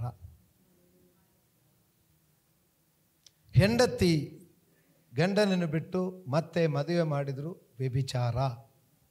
ಆದರೆ ಪತಿಯಾಗಲಿ ಪತ್ನಿಯಾಗಲಿ ತೀರ್ಕೊಂಡಿದ ಮೇಲೆ ಮತ್ತೆ ಮದುವೆ ಮಾಡಲಿಕ್ಕೆ ಅವಕಾಶ ಇದೆ. ಆದರೆ ಇರುವಾಗ ಮಾಡಿದರೆ ಅದು ವ್ಯಭಿಚಾರ. ಇದೇ ಥರ ಕಳ್ಳತನ ಮಾಡೋದು. ಯಾವುದು ಕಳ್ಳತನ? ರಾತ್ರಿ ಮನೆ ಬೀಗ ಹೊಡ್ಕೊಂಡು ಹೋಗಿದ್ದು ಮಾತ್ರ ಅಲ್ಲ ಕಳ್ಳತನ. ತಕ್ಕೊಳ್ತೀನಿ ಅಂತ ಹೇಳ್ಕೊಂಡು ನೀವು ಕೊಡದಿದ್ರೆ ಅದು ದೊಡ್ಡ ಕಳ್ಳತನೇನೆ. ನೀ ಸೈತಾನಿಗೆ ಅಡಿಮೆ ಆಗಿದೆ, ಬೇರೆ ಏನೂ ಇಲ್ಲ. ಏನು ಪಾಸ್ಟರ್ ನಿಮಗೆ ಹೇಳ್ತೀರಾ? ನಾವು ಅದರಲ್ಲೇ ಜೀವನ ಮಾಡ್ತಾ ಇರೋದು. ಅವ್ರ ಕಡೆಯಿಂದ ತಕ್ಕೊಳ್ಳೋದು, ಇವ್ರ ಕಡೆಯಿಂದ ತಕ್ಕೊಂಡು ಜೀವನ ಮಾಡೋದು. ಇದು ದೇವರು ಹೇಳ್ತೀವಿ, ಸೈತಾನಿಗೆ ಅಡಿಮೆ ಆಗಿದೆ. ಈ ಅಡಿಮತ್ತನದಿಂದ ಬಿಡಿಸಲಿಕ್ಕೆ ಯೇಸು ಬಂದಿರುವುದು. ಅನುಸರಿಸುವ ಮಕ್ಕಳಿಗಾಗಿ ಅಡಗಿಸುವ ಕರ್ತನಿದ್ದಾರೆ. ಅವರು ಮಕ್ಕಳು ರಕ್ತ ಮಾಂಸಧಾರಿಗಳಾಗಿದ್ದ ಕಾರಣ ಅವರು ರಕ್ತ ಮಾಂಸಧಾರಿಯಾಗಿ ನಮ್ಮ ಬಳಿಗೆ ಬಂದಿದ್ದಾರೆ. ಆ ಕರ್ತನು ಸ್ವರ್ಗದಲ್ಲಿ ಅಲ್ಲಿ ಇದ್ದರೆ ಸಾಕಿತು, ಒಂದು ಮಾತು ಹೇಳಿದರೆ ಸಾಕಿತು. ಆದರೆ ಮಹಿಮಾ ಪದವಿ ಬಿಟ್ಟು ಮಕ್ಕಳ ಜೊತೆ ಇರಲಿಕ್ಕಾಗಿ ಬಂದಿದ್ದಾರೆ. ಜೊತೆಯಲ್ಲಿ ಇರಲಿಕ್ಕೆ ಸುಮ್ಮನೆ ಬಂದಿದ್ದಲ್ಲ, ಆ ಮಕ್ಕಳು ಅನುಭವಿಸುವಂಥ ಎಲ್ಲ ವೇದನೆಗಳು ಅನುಭವಿಸಿದ್ದಾರೆ, ಎಲ್ಲ ಕಷ್ಟಗಳು ಅನುಭವಿಸಿದ್ದಾರೆ.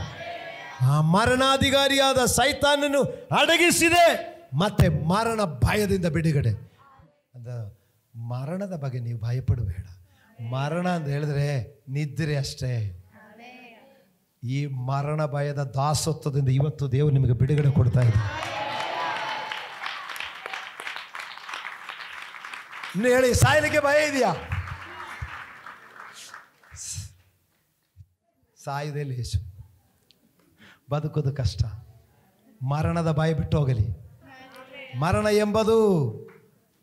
ಎಂಬುದು ಅಪ್ಪನ ಮಡಿಗೆ ಸೇರುವುದೇ. ಆದರೆ ರಕ್ಷಣೆ ಇಲ್ಲದೆ ಸತ್ತಿದರೆ ನರಕ. ಮರಣ ಭಯ ಇರುವವರೆಲ್ಲ ಯಾರ ಕಸ್ಟಡಿಯಲ್ಲಿದೆ ಗೊತ್ತಾ? ಮರಣಾಧಿಕಾರಿ ಅದು ಸೈತಾನ್ ಕಸ್ಟಡಿಯಲ್ಲಿ. ಅವನ ಪಾಳೆ ಕೆಳ್ಕೊಂಡು ಹೋಗ್ಬಿಡ್ತಾನೆ. ಅವನ ಪಾಳೆ ಕೆಳ್ಕೊಂಡು ಹೋದ್ರೆ ಅಲ್ಲಿ ದುಃಖವು, ಗೋಳಾಟವು, ಕಡಕಡನೆ ಅಲ್ಲಿ ಕಡಿಯೋಣ. ಸ್ವರ್ಗದಲ್ಲಿ ದುಃಖವಿಲ್ಲ, ಗೋಳಾಟವಿಲ್ಲ, ಹಸುವೆ ಇಲ್ಲ, ಕಣ್ಣೀರಿಲ್ಲ, ಅಲ್ಲಿ ಆನಂದ ಇರುವುದು. ಹಲ್ಲೆಲೂಯಾ. ಈ ಸ್ವರ್ಗ ರಾಜ್ಯದ ಅರಿವು ಬಂದಿದರೆ ನೀವು ಗುಲಾಮತನದಿಂದ ಬಿಡುಗಡೆ ಆಯಿತು, ನೀವು ದಾಸತ್ವದಿಂದ ಬಿಡುಗಡೆ ಆಯಿತು. ಈ ಸಾವಿನ ಭಯವೇ ದೊಡ್ಡ ಭಯ. ಆ ಭಯದಲ್ಲಿ ಭಯವನ್ನು ಕಾಡ್ತಾ ಹೀಗೆ ನೋಡಿ ಅನೇಕರು ಈ ಹಾರ್ಟ್ ಅಟ್ಯಾಕು ಬರುವುದು. ಕೆಲವರಿಗೆ ಹಾರ್ಟ್ ಅಟ್ಯಾಕ್ ಬರೋದು ಏನಂದ್ರೆ ಗೊತ್ತಾ? ಹಾರ್ಟ್ ಅಟ್ಯಾಕ್ ಬರೋದೇನೆಂದರೆ ಭಯದಿಂದ ಬರುವುದು. ಎಲ್ಲರಿಗೊಂದಲ್ಲ, ಕೆಲವರಿಗೆ ಭಯದಿಂದ ಹಾರ್ಟ್ ಅಟ್ಯಾಕ್ ಬರುತ್ತದೆ. ಮತ್ತು BP ಜಾಸ್ತಿ ಆದರೆ ಬ್ಲಾಸ್ಟ್ ಆಗಿಬಿಡ್ತದೆ. ಆದರೆ ನೋಡಿ, ಮರಣದ ಭಯ ಇಲ್ಲದವನಿಗೆ ಪೌಳ ಅಪೊಸ್ತಲನು ಕಲ್ಲೇಸಿದರು. ಕಲ್ಲೇಸಿ ಸತ್ತವನ ಥರ ಎಳ್ಕೊಂಡು ಹೋಗಿ ಆಚೆ ಕಡೆ ಬಿಟ್ಟಿದೆ. ಸತ್ತೋಗಿರಬಹುದು, ಆದರೆ ಮರಣದ ಭಯ ಇಲ್ಲದ ಕಾರಣ ಎದ್ದು ಬಂದರು. Hallelujah, hallelujah. ದೇವರಿಗೆ ಸ್ತೋತ್ರವಾಗಲಿ. ಪ್ರಿಯ ದೇವರ ಮಕ್ಕಳಿರ, ಅದರಿಂದ ನೋಡಿ, ಒಂದು ಮರಣಾಧಿಕಾರಿಯನ್ನು ಅಡಗಿಸಿದೆ, ಎರಡು ಮರಣ ಭಯದಿಂದ ಬಿಡುಗಡೆ ಕೊಟ್ಟು. ಇದಕ್ಕಾಗಿ ಯೇಸು ರಕ್ತ ಮಾಂಸಧಾರಿಯಾಗಿ ನಮ್ಮ ಬಳಿಗೆ ಬಂದು ನಮ್ಮ ಜೊತೆಯಲ್ಲಿದ್ದು ಎಲ್ಲ ಸಹಿಸಿ ನೋಡಿ, ವೇದನೆ ಏನು, ಈ ಒಡೆದರೆ ಎಷ್ಟು, ರಕ್ತ ಬಂದರೆ ಏನು, ಮಾಂಸ ಕಿತ್ಕೊಂಡ್ರೆ ಏನು, ಶಿಲುಬೆಗೆ ಹಾಕಿದರೆ ಏನು, ಸಮಾಧಿ ಒಳಗಡೆ ಹಾಕಿದ್ರೆ ಏನು, ಎಲ್ಲ ಅನುಭವಿಸಿಕೊಂಡು ನಮಗೆ ತೋರಿಸಿಕೊಂಡು ಹೇಳ್ತಾ ಇದ್ದಾರೆ. ನೋಡಿ ಏನು ಹೇಳ್ತಾ ಇದ್ದಾರೆ? ತಾನೇ ಶೋಧಿಸಲ್ಪಟ್ಟು ಬಾಧೆಯನ್ನು ಅನುಭವಿಸಿರುವುದರಿಂದ ಶೋಧಿಸಲ್ಪಡುವವರಿಗೆ ಸಹಾಯ ಮಾಡುವುದಕ್ಕೆ ಶಕ್ತನಾಗಿದ್ದಾನೆ. ಹಲ್ಲೆಲೂಯಾ. ತಾನೇ ಶೋಧಿಸಲ್ಪಟ್ಟು ಬಾಧೆಯನ್ನು ಅನುಭವಿಸಿದ್ದರಿಂದ ಶೋಧಿಸಲ್ಪಡುವವರಿಗೆ ಸಹಾಯ ಮಾಡುವುದಕ್ಕೆ ಶಕ್ತನಾಗಿದ್ದಾನೆ. ನಾವು ಅಪ್ಪ ಈ ನೋವು ನನಗೆ ತಡ್ಕೊಳ್ಳಿಕ್ಕೆ ಆಗ್ತಾ ಇಲ್ಲ ಅಂದಿರುವಾಗ ಆ ನೋವು ಎಂದ ನೋವು ಎಂಬುದು ಸ್ವಾಮಿಗೂ ಗೊತ್ತುಂಟು. ಚಾಟಿ ಏಟುಗಳಿಂದ ಮಾಂಸಗಳು ಕಿತ್ಕೊಂಡು ಬಂದಿರುವಾಗ ನಮಗೆ ಶರೀರದಲ್ಲಿ ಬರೋ ಒಂದು ನೋವು ಕರ್ತನಿಗೆ ಗೊತ್ತು. ಕೈಯಲ್ಲಿ ಮೊಳೆ ಹೊಡೆಯುವುದರಿಂದ ಕೈದು ನೋವು ಗೊತ್ತು. ಆ ಜಾಯಿಂಟ್ಗಳು ಎಳೆದು ಬಿಟ್ಟು ಶಿಲುಬೆಗೆ ಹಾಕುವಾಗ ಆ ಜಾಯಿಂಟಿನ ನೋವು ಗೊತ್ತು. ನಮ್ಗೆ ಆತನಿಗೆ ಗೊತ್ತಿಲ್ಲದ ನೋವಿಲ್ಲ. ನಿಂದಗಳೇ ನೋವು ಗೊತ್ತು. ಬಡಗಿಯ ಮಗನು ಅಂತ ಹೇಳಿಕೊಂಡು, ಇವನು ಪಾಪದಲ್ಲಿ ಹುಟ್ಟಿದವನು ಅಂತ ಹೇಳಿಕೊಂಡು ತಿರಸ್ಕಾರ ಮಾಡಿದ ಆ ನಿಂದಗಳು, ಆ ಅಪಮಾನದ ಮಾತು, ಅದರ ವೇದನೆ. ನೀವು ಹೇಳು, ಯೇಸಪ್ಪ ನನಗೆ ತುಂಬ ಅಪಮಾನ ಆಗ್ತಾ ಇದೆ ಅಂತ ಹೇಳುವಾಗ ಅಪಮಾನದ ವೇದನೆಯಿಂದ ಸ್ವಾಮಿ ಗೊತ್ತಿದ್ದುಕೊಂಡು ಅದಕ್ಕೆ ಪರಿಹಾರ ಕೊಡುವನಾಗಿರುತ್ತಾನೆ. ನೀವು ಅಪ್ಪ ನನಗೆ ದುಡ್ಡು ಕಾಸಿಗಾಗಿ ತುಂಬ ಕಷ್ಟಪಡ್ತಾ ಇದೆ ದೇವರೇ, ನಾನು ಬಹಳ ಇಕ್ಕಟ್ಟಲ್ಲಿದೆ ಅಂತ ಹೇಳುವಾಗ ಕಂದಾಯ ಕಟ್ಟಲಿಕ್ಕೆ ದುಡ್ಡಿಲ್ಲದವನ ಕರ್ತನ ಆ ದುಡ್ಡಿಲ್ಲದ ವೇದನೆ ಗೊತ್ತಾಗುತ್ತದೆ. ಅರ್ಥ ಆಗ್ತಾ ಇದೆಯಾ? ಅಂದರೆ ನೋಡಿ, ನೀ ಕರ್ತನಿಗೆ ಕೇಳು, ಅವನು ಮೀನಿನ ಬಾಯಲ್ಲಿ ಕೊಡಬಹುದು. ಹಾಲೆಲೂಯಾ, ದೇವರಿಗೆ ಸ್ತೋತ್ರವಾಗಲಿ. ನಮ್ಮ ಎಲ್ಲ ಕಷ್ಟಗಳು, ಏನೆಲ್ಲ ಕಷ್ಟ, ಅಪ್ಪ ಅಮ್ಮನ ತಿರಸ್ಕಾರ ಮಾಡಿದ ಅದೂ ಇದೆ, ಸಹೋದರ ತಿರಸ್ಕಾರ ಮಾಡಿದೆಯಾ ಆ ವೇದನೆ ಅನುಭವಿಸಿದೆ. ಯೇಸು ಅನುಭವಿಸಿದ ಯಾವುದು ವೇದನೆ ಇಲ್ಲ. ತನ್ನಲ್ಲಿ ಕೇಳಿಕೊಳ್ಳುವವರಿಗೆ ಆ ವೇದನೆ ಏನೆಂದು ಅರ್ಥ ಮಾಡಿಕೊಂಡು ಅದಕ್ಕೆ ಪರಿಹಾರ ಕೊಡಲಿಕ್ಕೆ ಶಕ್ತನಾಗಿದ್ದವನಾಗಿದ್ದಾನೆ. ಆ ಕರ್ತನ್ನು ಪ್ರೀತಿಸಬಾರ್ದ? ಆ ಕರ್ತನ್ನು ಪ್ರೀತಿಸಬಾರ್ದ? ಪ್ರೀತಿಸಬೇಕಾದ ಪ್ರೀತಿಸಬಹುದಾ? ಅವ್ರನ್ನು ಆ ಫ್ರೆಂಡ್ಶಿಪ್ಪಲ್ಲಿ ಇದ್ದರೆ ಅವ್ರಿಗೆ ನಮ್ಮ ಕಷ್ಟ ಏನೆಂದು ಗೊತ್ತಿದ್ಕೊಂಡು, ನಮ್ಮ ಸಮಸ್ಯೆ ಏನೆಂದು ಗೊತ್ತಿಕೊಂಡು ನಮಗಾಗಿ ಸ್ಪಂದಿಸ್ತಾರೆ. ಪೇತ್ರನು ಎಲ್ಲ ಬಿಟ್ಟು ಜೊತೆಯಲ್ಲಿ ಬಂದೆಂದು ಗೊತ್ತು. ಅದಕ್ಕೆ ಮೀನು ಹಿಡಿಯುವಾಗ ನೀ ಗಾಳ ಹಾಕು, ಅದರಲ್ಲಿ 2 ಇರ್ತದೆ, ನನಗೂ ಇಲ್ಲ ನಿನಗೂ ಇಲ್ಲ ಗೊತ್ತು, ಅದು ಸ್ವಾಮಿ ಗೊತ್ತಲ್ವಾ? ಹಾಗಾದರೆ ನಮ್ಮ ಪರಿಸ್ಥಿತಿ ನೋಡಿ ನಮಗೆ ಸ್ಪಂದಿಸುತ್ತಾರೆ. ಅವರನ್ನು ಒಳ್ಳೆಯ ಸ್ನೇಹಿತನಾಗಿ ಸ್ವೀಕರಿಸು. ಯೇಸುವಿನ ಪ್ರೀತಿ ನೋಡಿ, ಮಹಿಮಾ ಪದವಿಯನ್ನು ಬಿಟ್ಟು ದಾಸನ ರೂಪ ಧರಿಸಿ ರಕ್ತ ಮಾಂಸಧಾರಿಯಾಗಿ ಇಲ್ಲಿಕ್ಕೆ ಬರುವಂಥ ಮನಸ್ಸವರು ಮಾಡಿದ್ದಾರೆ. ಅವರು ಅದೆಲ್ಲ ಬಿಟ್ಟು ಬರುವಂಥ ಮನಸ್ಸವರು ಮಾಡಿದ್ದಾರೆ. ನಾವು ಅವರ ಹಾಗೆ ಆಗಲಿಕ್ಕಾಗಿ ನಾವು ನಮ್ಮನ್ನು ಸಿದ್ಧಪಡಿಸು. ನಾವು ಅದಕ್ಕೆ ಬಿಟ್ಟುಕೊಡಲ್ಲ. ಅಯ್ಯೋ ನನಗೆ ಬೆಳಿಗ್ಗೆ ಎದ್ದೇಳಲಿಕ್ಕಾಗಲ್ಲ, ನನಗೆ ನಿದ್ರೆ ಮಾಡಬೇಕು, ಉಪವಾಸ ಇರಲಿಕ್ಕಾಗಲ್ಲ, ನನಗೆ ಹೊಟ್ಟೆ ಹಸಿವು ಬರುತ್ತದೆ. ಆಮೇಲೆ ನಾವು ಒಂದೊಂದು ಕಾರಣಗಳು ಬರುತ್ತೆ. ಎಲ್ಲ ವಾರ ಹೋಗ್ಲಿಕ್ಕಾಗಲ್ಲ, ಯಾವುದೋ ಒಂದು ವಾರ ಹೋಗ್ತೀನಿ, ಇದೆಲ್ಲ ನಾವು ಒಂದೊಂದು ಕಾರಣ ನಾವು ಹೇಳುವಾಗ ಅಷ್ಟೇ ಫ್ರೆಂಡ್ಶಿಪ್ಪಿಗೆ ಸಿಕ್ಕೋದು. ನಾವು ಎಷ್ಟು ಮಟ್ಟಕ್ಕೂ ದೇವರ ಫ್ರೆಂಡ್ಶಿಪ್ಪಲ್ಲಿದ್ದೀರೋ ಅಷ್ಟು ಮಟ್ಟಕ್ಕೂ ಅವರಿಂದ ಸಹಾಯ ಇರುತ್ತದೆ. ಹಾಲೆಲೂಯಾ. ಅಂದ ಪ್ರಿಯ ದೇವರ ಮಕ್ಕಳಿರ, ನಮಗಾಗಿ ಕರ್ತನು ಮಾಡಿದ ತ್ಯಾಗ, ಮಹಿಮಾ ಪದವಿ ಬಿಟ್ಟು ದಾಸ ರೂಪ ಧರಿಸಿ ರಕ್ತ ಮಾಂಸಧಾರಿಯಾಗಿ ಅವರು ಬಂದಿದ್ದಾರೆ. ನಾವು ಅವರಿಗೋಸ್ಕರ ಕರ್ತನೆ ನೀವಿಷ್ಟು ಮಾಡಿ ಬಂದ, ನಾನು ನಿನಗಾಗಿ ಮಾಡಿದೇನು ದೊಡ್ಡದೇನು ಅಲ್ಲವೇ ಅಲ್ಲ. ನಾವು ಏನೇ ಮಾಡೋದು ದೊಡ್ಡದು ಎಂದು ಭಾವಿಸಬೇಡ. ಕರ್ತನಿಗಾಗಿ ಮಾಡೋದು ಏನು ದೊಡ್ಡದಲ್ಲ. ನಾವು ಕರ್ತನ ನೀ ಮಾಡಿದು ನೋಡಿದರೆ ನಾನು ಅನುಭವಿಸೋದು ಸ್ವಲ್ಪ ಅಷ್ಟೇ. ಹೌದಾ? ಯೇಸು ಸ್ವಾಮಿಗಿಂತ ಜಾಸ್ತಿ ನೀವು ಅನುಭವಿಸಿದ್ದೀರಾ ಯಾರಾದರೂ? ಇಲ್ಲ. ಅವಾಗ ಕರ್ತನೆ ನೀನು ನನಗೋಸ್ಕರ ಇಷ್ಟು ಅನುಭವಿಸಿದೆ, ನಿನಗೋಸ್ಕರ ನಿಮ್ಮ ಹೆಸರ ಮೇಲೆ ನಾನು ಅನುಭವಿಸಲೇ ಇಲ್ಲ. ಏನು ಅನುಭವಿಸಿದೆ? ನಾವೇನೂ ಅನುಭವಿಸಿಲ್ಲ. ಅಂದರೆ ನೋಡಿ, ಕರ್ತನಿಗಾಗಿ ಏನೇ ತ್ಯಾಗ ಮಾಡಲಿಕ್ಕೆ ನೀವು ಮನಸ್ಸು ಮಾಡಿ, ನಾನು ನಿಜವಾಗಿ ನಿಮಗೆ ಹೇಳ್ತೀನಿ, ನೀವು ತ್ಯಾಗ ಮಾಡಲಿಕ್ಕೆ ಮನಸ್ಸು ಮಾಡುವಾಗ ದೇವರು ಕೃಪೆ ಕೊಡ್ತಾರೆ. ಹೇಳಿದೆಯಲ್ಲ, ಈ ಪೌಳಪೋಸ್ತವನ್ನು ಚಾಟಿ ಹೊಡ್ಕೊಂಡು ಕೈಯಲ್ಲಿ ಸರ್ಪಳಿ, ಕಾಲಲ್ಲಿ ಕೋಳಗಳು. ಈಗ ಅವರು ಆರಾಧನೆ ಮಾಡಿದಂತ ನಾವು ಹೇಳಿದ್ರೆ, ಆರಾಧನೆ ಮಾಡಲಿಕ್ಕೆ ದೇವರು ಕೃಪೆ ಕೊಟ್ಟಿದೆ. ಅದು ಅದಕ್ಕಾಗಿ ಏನು ಎಕ್ಸ್ಟ್ರಾ ಏನು ಮಾಡಬೇಕಾಗಿಲ್ಲ. ನೋಡಿ, ನಾವು ನಿಮಗೆ ಕೇಳ್ತೇನೆ, ನಾವು ನಿಮ್ಮ ಮೇಲೆ ಕೈ ಇಡುವಾಗ ನಾವೇನಾದರೂ ಅದರಲ್ಲಿ ಒಂದು ರಿಸ್ಕ್ ಏನು ತಗೊಳ್ತಾ ಇಲ್ಲ. ನಾವು ಇವ್ರನ್ನ ರೋಗ ಸೌಖ್ಯ ಮಾಡಲಿಕ್ಕೋಸ್ಕರ ಏನು ಮಾಡ್ತಾ ಇಲ್ಲ. ನಾವು ಕರ್ತನ ಹೆಸರಿನಲ್ಲಿ ನಂಬಿಕೆಯಲ್ಲಿ ಕೈ ಇಡ್ತೇನೆ ಅಷ್ಟೇ. ಮತ್ತು ಯಾರಿದು ಮಾಡೋದು? ದೇವರು ಮಾಡ್ತಾರೆ. ನಮ್ಮ ಒಳಗಡೆ ಏನಂದರೆ, ಅಯ್ಯೋ ನನ್ನ ಕೈಲಾಗುತ್ತೋ, ನನ್ನ ಕೈಲ ರಕ್ಷಣೆ ಹೊಂದುವ ಮಕ್ಕಳ ಇದಾಗುತ್ತದೆ. ನೀವು ಕರ್ತನಿಗಾಗಿ ತ್ಯಾಗ ಮಾಡೋದು, ನಾನು ಬೆಳಗ್ಗೆ ಎದ್ದೇಳೋದು ಒಂದು ಕಷ್ಟ ಅಂತ ತಿಳ್ಕೊಳ್ಬೇಡ, ಭಾನುವಾರ ಕುತ್ಕೊಳ್ಳೋದು ಕಷ್ಟ ಅಂತ ತಿಳ್ಕೊಳ್ಬೇಡ. ಕರ್ತನೇ ನನಗೆ ಇಷ್ಟೇ ಮಾಡ್ಲಿಕ್ಕೆ ಆಗಿರೋದು ಹೇಳು. ನಿಮ್ಮನ್ನು ಮತ್ತಷ್ಟು ಶಕ್ತರಾಗಿ ಮಾಡಿಬಿಡಿಸ್ತಾನೆ. ನಿಮ್ಮ ಸಕಲ ವಿಧ ಶೋಧನೆಗಳಲ್ಲಿ ನಿಮಗೆ ಶೋಧನೆಗಳಲ್ಲಿ ಸಹಾಯ ಮಾಡಲಿಕ್ಕೆ ಅವನು ಶಕ್ತನಾಗಿದ್ದಾನೆ. ಎಲ್ಲ ವಿಷಯಗಳಲ್ಲಿಯೂ ನಾನು 26 ವರ್ಷದ ಅನುಭವದಲ್ಲಿ ನಾನು ನಿಮಗೆ ಹೇಳ್ತೀನಿ, ನಮಗೆ ಗೊತ್ತಿಲ್ಲ ಆ ಸಂದರ್ಭವನ್ನು ದೇವರು ದಾಟಿಸಿರುತ್ತಾರೆ. ಆ ಸಾಹಚರ್ಯ ದೇವರು ದಾಟಿದ, ನಮಗೆ ಗೊತ್ತಿಲ್ಲ ಅದು ಹೆಂಗೆ ಅಂತ. ಅದು ದೇವರು, ನಾವು ಅದಕ್ಕೆ ರಿಸ್ಕೋದು. ಎಲ್ಲ ಕಾರ್ಯಗಳು, ಯಾವುದೇ ಕಾರ್ಯಗಳಾಗಲಿ ದೇವರಿಗೆ ಸ್ತೋತ್ರವಾಗಲಿ. ಮರಣದಿಂದ ಮರಣಾಧಿಕಾರಿಯನ್ನು ಅಡಗಿಸಿದ್ದೀರಾ? ನೀವು ಅಡಗಿಸ್ಕೊಂಡಿದ್ದೀರಾ? ಇಲ್ಲ ಪಾಸ್ಟರ್, ಇನ್ನೂ ಅವರು ನನ್ನನ್ನೇ ಅಡಗಿಸ್ತಾ ಇದ್ದಾರೆ. ಹೌದಾ? ಮರಣಾಧಿಕಾರಿಯನ್ನು ಅಡಗಿಸು ಮತ್ತು ಮರಣ ಭಯದ ದೆಸೆಯಿಂದ ಆ ಗುಲಾಮತನದಿಂದ ಸ್ವತಂತ್ರರಾಗು. ಇನ್ನು ನಾವು ಗುಲಾಮತನದಲ್ಲಿಲ್ಲ. ಮೂರನೇ ವಿಷಯ ಮುಗಿಸ್ತೇನೆ. ಮೂರನೇದೇನು ಗೊತ್ತಾ? ಎಫೆಸ್ಯ 1ನೇ ಅಧ್ಯಾಯ 22 ಹೋದರೆ ಸಾಕು. ಆತನು ಸಮಸ್ತವನ್ನು ಕ್ರಿಸ್ತನ ಪಾದಗಳ ಕೆಳಗೆ ಹಾಕಿದನು.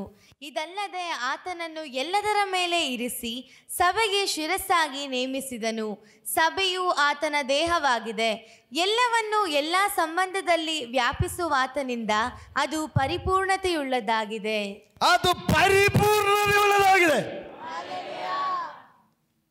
ಪರಿಪೂರ್ಣತೆಗೆ ಬರ್ತಾ ಇದೆ. ಆತನು ಬಲಾದಿಶಯವು ಎಷ್ಟು ಮಹತ್ತಾದದೆಂಬುದನ್ನು ಕ್ರಿಸ್ತನಲ್ಲಿ ತೋರಿ ಬಂದಿದೆ. ಹೇಗೆಂದರೆ ದೇವರು ಸತ್ತಿದ್ದ ಕ್ರಿಸ್ತನನ್ನು ಬದುಕಿಸಿ ಪರಲೋಕದೊಳಗೆ ಸಕಲ ರಾಜ್ಯತ್ವ, ಅಧಿಕಾರ, ಮಹತ್ವ, ಪ್ರಭುತ್ವಗಳ ಮೇಲೆಯೂ ಈ ಲೋಕದಲ್ಲಿ ಮಾತ್ರವಲ್ಲದೆ ಬರುವ ಲೋಕದಲ್ಲಿ ಸಹ ಹೆಸರುಗೊಂಡವರೆಲ್ಲರ ಮೇಲೆಯೂ ತನ್ನ ಬಲಗಡೆಯಲ್ಲಿ ಕುಂಡ್ರಿಸಿಕೊಂಡನು.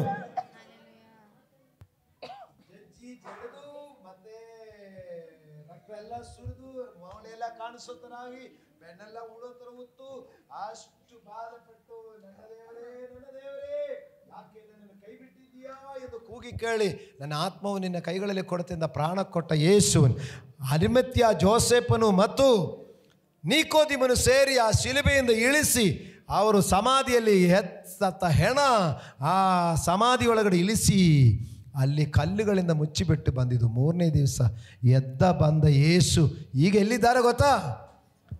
ಈಗ ಎಲ್ಲಿದ್ದಾರೆ? ಸತ್ತಿದ್ದ ಕ್ರಿಸ್ತನನ್ನು ಬದುಕಿಸಿ ಪರಲೋಕದೊಳಗೆ ಸಕಲ ರಾಜ್ಯತ್ವಗಳ ಮೇಲೆ, ಅಧಿಕಾರಿಗಳ ಮೇಲೆ, ಮಹತ್ವಗಳ ಮೇಲೆ, ಪ್ರಭುತ್ವಗಳ ಮೇಲೆ, ಈ ಲೋಕದ ಮಾತ್ರವಲ್ಲದೆ ಬರುವ ಲೋಕದಲ್ಲಿ ಸಹ ಹೆಸರುಗೊಂಡವರ ಎಲ್ಲರ ಮೇಲೆಯೂ ತನ್ನ ಬಲಗಡೆಯಲ್ಲಿ ಕೂಡಿಸಿಕೊಂಡಿದ್ದಾರೆ. ನನ್ನ ಕರ್ತನಿಗೆ ಎಲ್ಲಿದ್ದಾರೆ ಗೊತ್ತಾ? ನನ್ನ ಕರ್ತನು ಶಿಲುಬೆಯಲ್ಲಿ ತೂಗಾಡ್ತಾ ಇಲ್ಲ. ನನ್ನ ಕರ್ತನು ಸಮಾಧಿ ಒಳಗಡೆ ಕೊಳತೋಗಿಲ್ಲ. ನನ್ನ ಕರ್ತನು ಜೀವಂತವಾಗಿ ಎದ್ದು ಪ್ರಭುತ್ವಗಳ ಮೇಲೆ, ಅಧಿಕಾರಗಳ ಮೇಲೆ, ರಾಜ್ಯತ್ವಗಳ ಮೇಲೆ, ದೊರೆತನಗಳ ಮೇಲೆ, ಈ ಲೋಕದಲ್ಲಿ ಮಾತ್ರವಲ್ಲ ಬರುವ ಲೋಕದಲ್ಲಿ ಹೆಸರುಗೊಂಡವರ ಎಲ್ಲ ನಾಮಕ್ಕಿಂತ ಮೇಲಾಗಿ. ಹಾಲೆಲೂಯಾ. ಮಕ್ಕಳಿರ ನಾವು ನಮ್ಮ ಕರವಿಗೇನೋ ಖಚಿತಪಡಿಸು. ನೀವು ಈ ಚರ್ಚಲ್ಲಿ ಬಂದು ಕುತ್ಕೊಳ್ಳೋದ್ರ ಬಗ್ಗೆ ಸಂತೋಷ ಪಡಬೇಕು. ಜನ ನಿನಗೆ ಬುದ್ಧಿ ಇದೆಯಾ, ನಾಚಿಕೆ ಇಲ್ಲವಾ ಅಂತ ಹೇಳಿಕೊಂಡು ಜನ ಹೊರಗಡೆ ಹೇಳ್ಬೋದು. ಏನು ಹೋಗಿ ಚರ್ಚಲ್ಲಿ ಕೂತ್ಕೊಂಡಿದ್ದ ಈ ವಿಷಯ ತಿಳ್ಕೊಂಡಿದ್ರೆ ನೀವು ಸ್ವತಂತ್ರರಾಯಿತು ಮಕ್ಕಳೇ. ಇದು ನೀವು ತಿಳ್ಕೊಳ್ಳೋದ ಮಟ್ಟಕ್ಕೂ ನೋಡಿ, ನೀ ಸೈತಾನನಿಗೆ ಗುಲಾಮರು. ನೀ ದುಡಿದ್ರೂ ನಿಮ್ಮ ಕೈಗೆ ಕಾಣ್ತಾ ಇಲ್ಲ. ನೀ ಕಷ್ಟಪಟ್ಟಿದ್ರೂ ನಿಮ್ಗೆ ಮುಂದುವರ್ಲಿಕ್ಕೆ ಆಗ್ತಾ ಇಲ್ಲ. ನೀ ಪ್ರಯಾಸ ಪಟ್ಟಿದ್ರೂ ಏನು ಕಾಣ್ತಾ ಇಲ್ಲ. ನೆಮ್ಮದಿ ಇಲ್ಲ, ಶಾಂತಿ ಇಲ್ಲ, ಸಮಾಧಾನ ಇಲ್ಲ. ಏನೇ ಮಾಡಿದ್ರು ಎಲ್ಲ ವ್ಯರ್ಥ ಕಾಣಿಸ್ತಾ ಇದೆ. ಈ ವಾಕ್ಯ ನೀವು ಕೇಳಿ, ಇದು ನಂಬಿರಿ. ಇದು ನೀವು ಕಿವಿಯಲ್ಲಿ ಕೇಳಿದ್ರೆ ಮಾತ್ರ ಸಾಲದು. ಕಿವಿಯಲ್ಲಿ ಕೇಳಿದ್ರೆ ಹೃದಯದಲ್ಲಿ ಗ್ರಹಿಸಿಕೊಂಡು ಹೌದು ಎಂದೇಳಿ ಸ್ವೀಕರಿಸು. ನಾನು ನಿಮ್ಮ ಹಾಗೆ ನರಮನುಷ್ಯನೇ. ನಾವು ಇದನ್ನು ಕೇಳುವುದನ್ನು ನಂಬುವುದು ಅಷ್ಟೇ, ಇತಿಹಾಸ ಅಷ್ಟೇ. ನಂಬುವರಿಂದ ಎಲ್ಲ ಸಾಧ್ಯ. ನಂಬುವರಿಂದ ಏನೆಲ್ಲ ಇದ್ರೂ ಪ್ರಯೋಜನ ಇಲ್ಲ. ನಂಬದವರ ಕೈಯಲ್ಲಿ ಎಷ್ಟೇ ಬಲವಂತನಾದರೂ ಪ್ರಯೋಜನ ಇಲ್ಲ. ನಂಬುವನಿಂದ ಎಷ್ಟು ಬಲಹೀನ ಆದರೂ ಸಾಧ್ಯ ಆಗುತ್ತದೆ. ನಂಬಿರಿ. ನಮ್ಮ ದೇವರೆಲ್ಲಿದ್ದಾರೆ ಎಂದೆ? ಪರಲೋಕದಲ್ಲಿ ಸಿಂಹಾಸನಸ್ಥನಾಗಿದ್ದಾನೆ. ನಮ್ಮ ಕರ್ತನಿಗೆ ರಾಜ್ಯತ್ವಗಳ ಮೇಲೆ ಅಧಿಕಾರ, ಪ್ರಭುತ್ವಗಳ ಮೇಲೆ ಅಧಿಕಾರ, ದೊರೆತನಗಳ ಮೇಲೆ ಅಧಿಕಾರ. ಈ ಲೋಕದಲ್ಲಿ ಮಾತ್ರವಲ್ಲದೆ ಬರುವ ಬಾಕಿ ಹೇಳು. ಎಲ್ಲ ಹೆಸರುಗೊಂಡವರ ಮೇಲೆಯೂ ಅಧಿಕಾರ, ಎಲ್ಲದರ ಮೇಲೆ ಅಧಿಕಾರಸ್ಥನಾಗಿದ್ದಾರೆ. ಆದರೆ ಸೀಕ್ರೆಟ್ ಅಲ್ಲಿಗೆ ಮುಗುದಿಲ್ಲ. ಈ ಅಧಿಕಾರಸ್ಥನಾಗಿರುವ ಕ್ರಿಸ್ತನು ಶಿರಸ್ಸು. ಆ ಶಿರಸ್ಸಿಗೆ ಸಭೆಯಾಗಿರುವವರನ್ನು ದೇಹವಾಗಿ ಜೋಡಿಸಿಕೊಂಡಿದ್ದಾರೆ. ಸಮಸ್ತವನ್ನು ಎಲ್ಲಿ ಹಾಕಿದ್ದಾರೆ? ಕ್ರಿಸ್ತನ ಪಾದ ಕೆಳಗೆ ತಾನೇ ಎಲ್ಲ ಇರುವುದು. ಈಗ ಕ್ರಿಸ್ತನು ಎಲ್ಲಿದ್ದಾರೆ? ಶಿರಸ್ಸು. ಕ್ರಿಸ್ತನು ಶಿರಸ್ಸು. ಕ್ರಿಸ್ತನ ದೇಹ ಯಾರು? ಕ್ರಿಸ್ತನ ದೇಹ ಯಾರು? ಆ ಸಭೆಗೆ ಖಾಲಿ ಯಾರು? ಹಾಗಾದರೆ ಸಮಸ್ತ ಎಲ್ಲಿದೆ? ಎಲ್ಲಿದೆ? ಸೈತಾನ್ ನಮ್ಮ ಕಾಲು ಕೆಳಗೆ. ಈ ವಾಕ್ಯದ ರಹಸ್ಯ ಅರ್ಥ ಮಾಡಿಕೊಂಡ್ಬಿಟ್ಟಿದೆ ಮಕ್ಕಳೇ. ನೀವು ಹೇಳುದು, ಪಾಸ್ಟ್ರೇ ಹೆಂಗೆ ತುಳಿತಾರೆ ಗೊತ್ತಾ? ಅವ್ರು ನಮ್ಮನ್ನು ತುಳಿತಾರೆ, ಎಲ್ಲೋದ್ರು ನಮ್ಮನ್ನು ತುಳಿತಾರೆ, ನಮ್ಮನ್ನು ಮೇಲೆ ಬರಲಿಕ್ಕೆ ಬಿಡ್ತಾ ಇಲ್ಲ ಅಂತ ನೀವು ಹೇಳೋದು. ಚಿಕ್ಕಪ್ಪ ತುಳಿದ್ರು, ಮಾವ ತುಳಿದ್ರು, ಯಾರು ತುಳಿದ್ರು? ಪಕ್ಕದ ಮನೆಯವರು ತುಳಿತಾ ಇದ್ದಾರೆ ಪಾಸ್ಟ್ರೇ, ತುಳಿತಾ ಇದ್ದಾರೆ. ನೀನು ಯಾಕೆ ತುಳಿಸ್ಕೊಂಡಿರೋದು? ನಿನ್ನನ್ನು ಸತ್ತರು ನಿನ್ನ ಕಾಲು ಕೆಳಗಡೆ ನಿನಗೆ ತುಳಿಲಿಕ್ಕೆ ಅಧಿಕಾರ ಕೊಟ್ಟಿದೆ. ಪ್ರೇಯರ್ ಮುಗಿಲಿ ಅಂತ ಹೇಳ್ಕೊಂಡು ಪ್ರೇಯರ್ ಮುಗಿದು ನಿಮ್ಮ ಕಾಲಲ್ಲಿ ಎಲ್ಲ ತುಳಿದು ಆತ್ಮಶಕ್ತಿಯಲ್ಲಿ. ತಮಾಷೆ ಅಲ್ಲ, ಸೀರಿಯಸ್ ಆಗಿ ನಾನು ಹೇಳ್ತೀನಿ ನೋಡಿ. ನಾವು ಮೊನ್ನೆಲ್ಲ ಸಾಕ್ಷಿ ಹೇಳಿದ ಥರ ಪದೇ ಪದೇ ಹೇಳೋದು ಬೇಕಾಗಿಲ್ಲ. ಇದೆಲ್ಲ ಹೆಂಗೆ ಜಯಿಸಿದೆ ಅಂತ ಹೇಳಿದ್ರೆ ಈ ಆತ್ಮಶಕ್ತಿಯಲ್ಲಿ ಜಯಿಸಿರು. ನಮಗೊಂದು ಅರಿವಿದೆ, ನಮ್ಮ ತಲೆ ಯೇಸು ಕ್ರಿಸ್ತನು. ತಲೆನಾದರೂ ಕೆಟ್ಟೋಯ್ತಾ ಅಂತ ಹೇಳಿದ್ರೆ ತಲೆ ಸ್ಟಡಿಯಾಗಿದ್ದಕ್ಕೆ ನಾವು ಈ ಥರ ಇರೋದು, ಹೌದಲ್ವಾ? ತಲೆ ಯಾರು? ಯೇಸು ಕ್ರಿಸ್ತನು ಶಿರಸ್ಸಾಗಿದ್ದಾರೆ. ಆ ಶಿರಸ್ಸಾಗಿರುವ ಯೇಸು ಕ್ರಿಸ್ತನೊಂದಿಗೆ ನಾನು ಶರೀರವಾಗಿ ಜೋಡಿಸಲ್ಪಟ್ಟಿರುವಾಗ ಸರ್ವ ವಿಷಯದಲ್ಲಿ ನಾನು ಪರಿಪೂರ್ಣತೆ ಹೊಂದಿಕೊಳ್ಳೋದು. ಸಭೆಯು ಆತನ ದೇಹವಾಗಿದೆ. ಎಲ್ಲವನ್ನು ಎಲ್ಲ ಸಂಬಂಧದಲ್ಲಿ ವ್ಯಾಪಿಸುವಾಗ ವಾದನಿಂದ ಅದು ಪರಿಪೂರ್ಣಗೊಳ್ಳದೇ ಆಗುತ್ತದೆ. ಪರಿಪೂರ್ಣತೆ ಯಾವುದರಲ್ಲಿ ಪರಿಪೂರ್ಣತೆ ನಿಮಗೆ ಬೇಕು? ಆರೋಗ್ಯದಲ್ಲಿ ಪರಿಪೂರ್ಣತೆ, ವಿದ್ಯಾಭ್ಯಾಸದಲ್ಲಿ ಪರಿಪೂರ್ಣತೆ, ಆರ್ಥಿಕ ವಿಷಯದಲ್ಲಿ ಪರಿಪೂರ್ಣತೆ. ನಿಮಗೇನೆಲ್ಲ ಬೇಕೋ ಎಲ್ಲ ಬರ್ಕೊಳ್ಳಿ, ಫಿಲ್ಲಪ್ ಮಾಡಿಕೊಳ್ಳಿ. ಸಕಲ ವಿಷಯದಲ್ಲಿ ಪರಿಪೂರ್ಣತೆ ಯಾವಾಗ? ಯೇಸು ಕ್ರಿಸ್ತನೆಂಬ ಶಿರಸ್ಸಕ್ಕೆ ಜೋಡಣೆಯಾಗುವಾಗ.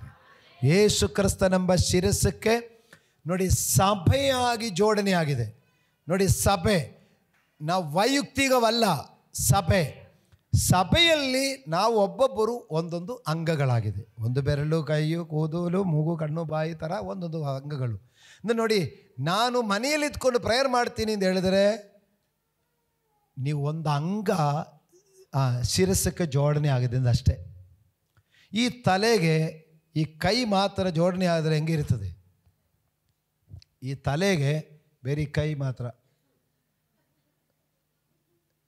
ಸರಿಯಾಗುತ್ತಾ? ಈ ಕೈ ಈ ಶರೀರದಲ್ಲಿರುವಾಗ ಅದು ಪರ್ಫೆಕ್ಟು. ಅದಕ್ಕೆ ಅನೇಕರು ಬೆಳೆದು ಬೆಳೆದು ಬೆಳೆದು ಏನಾಗ್ತದೆ ಅಂದರೆ, ನಾನುಂಡು ದೇವರುಂಡು, ನಾನು ಮನೆಯಲ್ಲೇ ಪ್ರೇಯರ್ ಮಾಡ್ಕೊಳ್ತೀನಿ, ನಮ್ಮ ದೇವರು ಕೇಳ್ತಾರೆ. ಮನೆಯಲ್ಲಿ ಪ್ರಾರ್ಥನೆ ಮಾಡಿದರೆ ದೇವರು ಕೇಳ್ತಾರೆ, ಆದರೆ ರಿಪ್ಲೈ ಬರಬೇಕಂದ್ರೆ ದೇವರು ಹೇಳಿದ ಶಿಸ್ತು ಪ್ರಕಾರ ಹೋಗಬೇಕು. ದೇವ್ರಿಗೆ ದೇವರನ್ನು ಕಿವಿಡೇ ಇರಲಿಲ್ಲ, ಕೇಳಿಸುತ್ತದೆ. ಕೇಳಿಸಿದ್ರು ಅದಕ್ಕೆ ಆನ್ಸರ್ ಕೊಡಬೇಕಾ ಬೇಡವಾ ಅಂತ ದೇವರಿಗೆ ಗೊತ್ತು.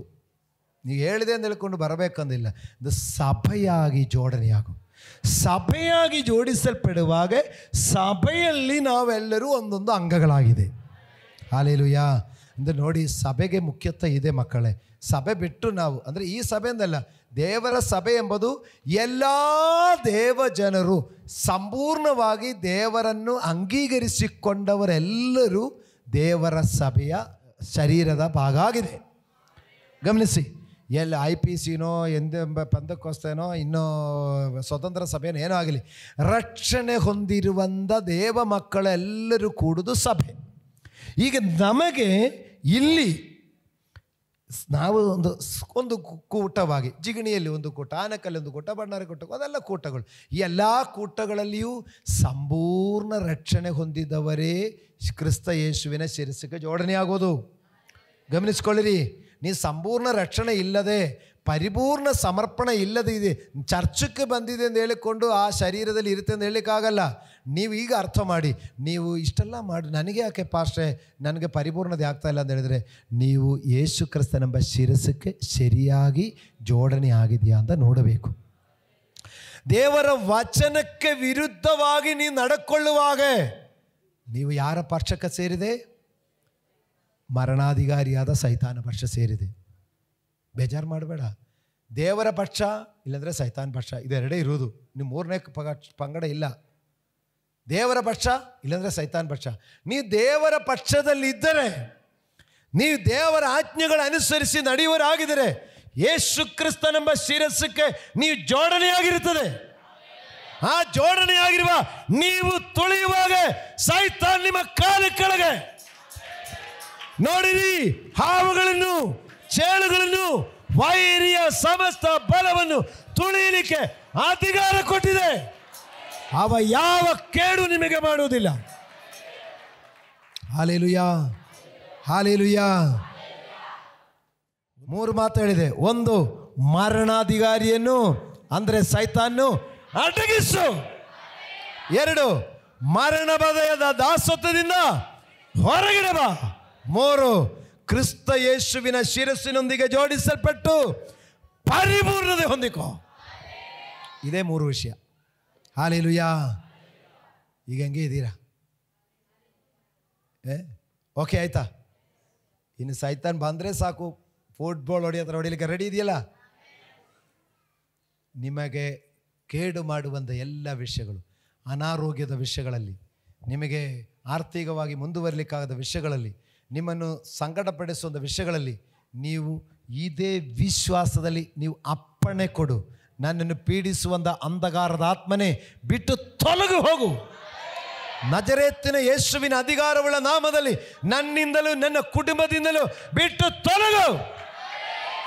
ನನ್ನ ಆರ್ಥಿಕ ವಿಷಯದಲ್ಲಿ ನನ್ನನ್ನು ಸಾಲಗಾರನಾಗಿ ಮಾಡಿ, ನನ್ನನ್ನು ನಷ್ಟಕಾರನಾಗಿ ಮಾಡಲಿಕ್ಕೆ ನೋಡುವಂಥ ಎಲ್ಲ ಅಂಧಕಾರದ ಆತ್ಮನೇ ಬಿಟ್ಟು ತೊಲಗು. ಶತ್ರು ನನ್ನ ಕಾಲ ಕೆಳಗಡೆ. ಆಜ್ಞೆ ಅನುಸರಿಸಿಕೊಂಡು ಮಾಡಬೇಕು, ಆಜ್ಞೆ ಅನುಸರಿಸಿಕೊಂಡು ಮಾಡಬೇಕು. ಹಾಲೆಲೂಯಾ. ದೇವರಿಗೆ ಸ್ತೋತ್ರವಾಗಲಿ. ಪರಿಶುದ್ಧವಾಗಿ ಬದುಕಿ ದೇವರ ವಾಚನ ಪ್ರಕಾರ, ವಾಚನ ಅನುಸರಿಸುವುದು ಸ್ವಲ್ಪ ಕಷ್ಟ ಆಗಬಹುದು, ನಾವು ಸ್ವಲ್ಪ ರಿಸ್ಕ್ ಆಗಬಹುದು, ಆದರೂ ಅದು ರಿಸ್ಕ್ ತಗೊಂಡು ವಾಚನ ಅನುಸರಿಸು. ಕರ್ತನು ನಮಗೆ ಸಹಾಯಕನಾಗಿರುತ್ತಾನೆ. ಹಾಲೆಲೂಯಾ. ದೇವರಿಗೆ ಸ್ತೋತ್ರವಾಗಲಿ. ಆಜ್ಞೆ ಪಾಲಿಸು, ಆಜ್ಞೆ ಪಾಲಿಸಿ ನೀ ಪರಿಪೂರ್ಣರಾಗಿ ಬದುಕು. ಎಲ್ಲ ಮಕ್ಕಳು ದೇವರಿಂದ ನಡೆಸಲ್ಪಡುವಾಗ ನಮ್ಮೆಲ್ಲ ವಿಷಯಗಳಲ್ಲಿ ಜಯಶಾಲಿಗಳಾಗಿರುತ್ತದೆ. ಆವಾಗ ನೋಡಿ, ಸೋಲು ನಮಗಿಲ್ಲ. ಆರೋಗ್ಯದ ವಿಷಯದಲ್ಲಿ ಸೋಲಿಲ್ಲ, ಆರ್ಥಿಕ ವಿಷಯದಲ್ಲಿ ಸೋಲಿಲ್ಲ, ಮತ್ತು ಸಮಾಧಾನದ ವಿಷಯದಲ್ಲಿ ಸೋಲಿಲ್ಲ. ಯಾವ ಯಾವ ವಿಷಯಗಳಲ್ಲಿ ನಿಮಗೆ ಕಷ್ಟ ಅಂತ ಹೇಳಿದೋ ಅದೆಲ್ಲ ನೋಡಿ ಗುಣಕರವಾಗಿ ಮಾರ್ಪಡಿಸಿರ್ತದೆ. ಹಾಗೆ ನಾವು ಬದುಕಲಿಕ್ಕೆ ಕರ್ತನು ನಮ್ಮನ್ನು ಕರೆದಿದ್ದಾರೆ. Are you ready? ಹೌದಾದರೆ ಎದ್ದು ನಿಂತುಕೊಳ್ಳೋಣ, ನಾವು ದೇವರಿಗೆ ಸಮರ್ಪಣೆ ಮಾಡೋಣ. ಸರ್ವಶಕ್ತನಾದ ನಮ್ಮ ತಂದೆಯಾದ ದೇವರೇ, ಈ ಹಗಲೊತ್ತು ನಿನ್ನ ಮಕ್ಕಳೊಂದಿಗೆ ಕರ್ತನೇ ನೀ ಮಾತನಾಡಿದು ಮಾತ್ರವಲ್ಲದೆ ತನ್ನ ಏಕ ಕುಮಾರನನ್ನು ರಕ್ತ ಮಾಂಸಧಾರಿಯಾಗಿ ದೇವರೇ ನಮ್ಮ ಮಧ್ಯದಲ್ಲಿ ಕಳುಹಿಸಿಕೊಟ್ಟಿದ್ದನ್ನು ನಮಗಾಗಿ ಕ್ರಿಸ್ತನು ಪ್ರಾಣ ತ್ಯಾಗ ಮಾಡಿದು ಮಾತ್ರವಲ್ಲದೆ ಸತ್ತವರೊಳಗಿಂದ ಜೀವಂತವಾಗಿ ಎದ್ದು ಮರಣಾಧಿಕಾರಿಯಾದ ಸೈತಾನನನ್ನು ಅಡಗಿಸಿಬಿಟ್ಟು ಆ ಸೈತಾನನ ಮೇಲೆ ನಮಗೆ ಅಧಿಕಾರವನ್ನು ಕೊಟ್ಟಿರುವಂತ ಆ ರಹಸ್ಯವನ್ನು ನೀ ಬಿಡಿಸಿಕೊಟ್ಟದಕ್ಕಾಗಿ ಸ್ತೋತ್ರ. ದೇವರೇ, ಈ ಸತ್ಯದಲ್ಲಿ ಮಕ್ಕಳು ನೆಲೆಗೊಂಡಿರಲಿ, ಈ ಸತ್ಯದಲ್ಲಿ ಈ ಮಕ್ಕಳು ನೆಲೆಗೊಂಡಿರಲಿ, ಮತ್ತು ಪಿಶಾಚಿ ಮಕ್ಕಳನ್ನು ವಂಚಿಸದ ಹಾಗೆ, ಮತ್ತು ಸೈತಾನನು ಮಕ್ಕಳನ್ನು ಪದೇ ಪದೇ ಮಕ್ಕಳನ್ನು ತಪ್ಪರಿಸಿ ಇವರನ್ನು ಮರಣ ಭಯದಲ್ಲಿ ಆ ಗುಲಾಮತನದಲ್ಲಿ ಅಡಗಿಸಿ ಬಿಡದ ಹಾಗೆ ಮಕ್ಕಳು ಸ್ವತಂತ್ರರಾಗಲಿ, ಮಕ್ಕಳು ಸ್ವತಂತ್ರರಾಗಲಿ, ಮಕ್ಕಳು ಸ್ವತಂತ್ರರಾಗಲಿ. ನನಗಾಗಿ ರಕ್ತ ಮಾಂಸಧಾರಿಯಾಗಿ ಬಂದ ಯೇಸು ಇದ್ದಾರೆ. ಪರಲೋಕವನ್ನು ತ್ಯಜಿಸಿ, ಮಹಿಮಾ ಪದವಿಯನ್ನು ತ್ಯಜಿಸಿ, ಆ ಸೂರ್ಯಕಾಂತ ಮತ್ಮರಾಗ ಮಣಿಗಳಂದಿರುವ ತನ್ನ ಮಹಿಮೆಯ ಆ ತೇಜಸ್ಸನ್ನು ಬಿಟ್ಟು ಪಾಪಿಯಾದ ನನ್ನ ಬಳಿಗೆ ಬಂದು ನನಗಾಗಿ ಮರಣಕ್ಕೆ ವಿಧೇಯನಾಗಿ ಮರಣಾಧಿಕಾರಿಯನ್ನು ಜಯಿಸಿ ನನಗೆ ಜಯ ಕೊಟ್ಟದಕ್ಕಾಗಿ ಸ್ತೋತ್ರ. ಅದು ಮಾತ್ರವಲ್ಲದೆ ಮರಣ ಭಯದಿಂದ ಬಿಡುಗಡೆ. ಓ, ನಾನು ಇವತ್ತು ರಕ್ಷಣೆ ಹೊಂದಿದ ನಾನು ಇವತ್ತು ನನ್ನ ಪ್ರಾಣ ಹೋಗಿದರೆ ನನ್ನ ಕರ್ತನ ಜೊತೆಯಲ್ಲಿರುವೆವು. ಮರಣದ ಭಯ ಹೇಳಿ ನನ್ನನ್ನು ಭಯಪಡಿಸಲಿಕ್ಕಾಗುವುದಿಲ್ಲ. ಆ ದಾಸತ್ವದಿಂದ ನಾನು ಹೊರಗಿಡ ಬರುತ್ತೇನೆ.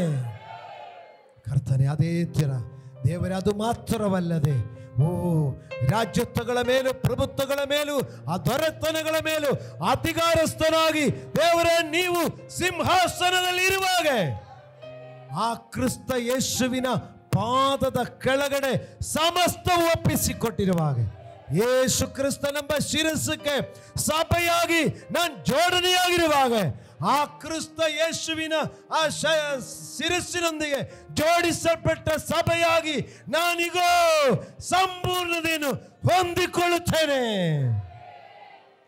ಸೈತಾನು ನನ್ನ ಕಾಲು ಕೆಳಗಡೆ, ಕ್ರಿಸ್ತನ ಪಾದದ ಕೆಳಗಡೆಯೇ ಸಕಲವೂ ಇರುವುದರಿಂದ ಆ ಯೇಸು ಕ್ರಿಸ್ತನ ಪಾದ ಎಂಬುದು ನಾನಾಗಿದೆ.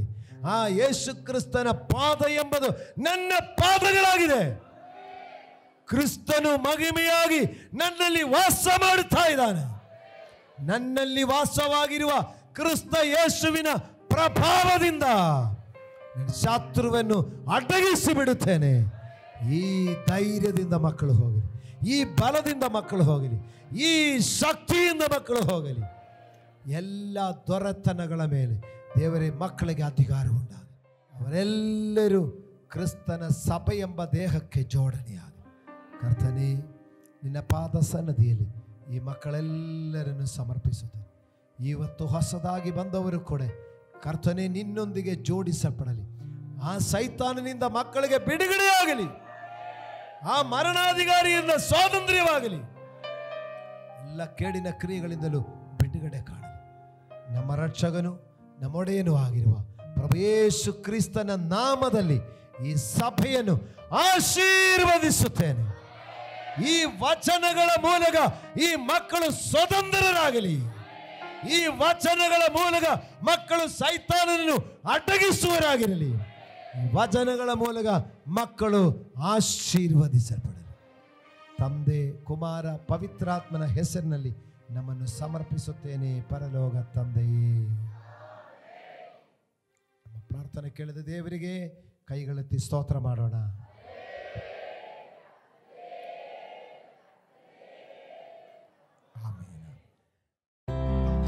ಪ್ರಿಯ ವೀಕ್ಷಕರೇ, ನೀವು ಹೊಂದಿದ ಆಶೀರ್ವಾದವನ್ನು ನಮ್ಮೊಂದಿಗೆ ಹಂಚಿಕೊಳ್ಳಿರಿ. ನೀವು ಸಂಪರ್ಕಿಸಬೇಕಾದ ಮೊಬೈಲ್ ಸಂಖ್ಯೆ 8217761567. ಹೆಚ್ಚಿನ ವಿಡಿಯೋಗಳಿಗಾಗಿ ನಮ್ಮ ಚಾನೆಲ್ ಅನ್ನು ಸಬ್ಸ್ಕ್ರೈಬ್ ಮಾಡಿಕೊಳ್ಳಿರಿ. ದೇವರು ತಾನೇ ನಿಮ್ಮೆಲ್ಲರನ್ನು ಆಶೀರ್ವದಿಸಲಿ.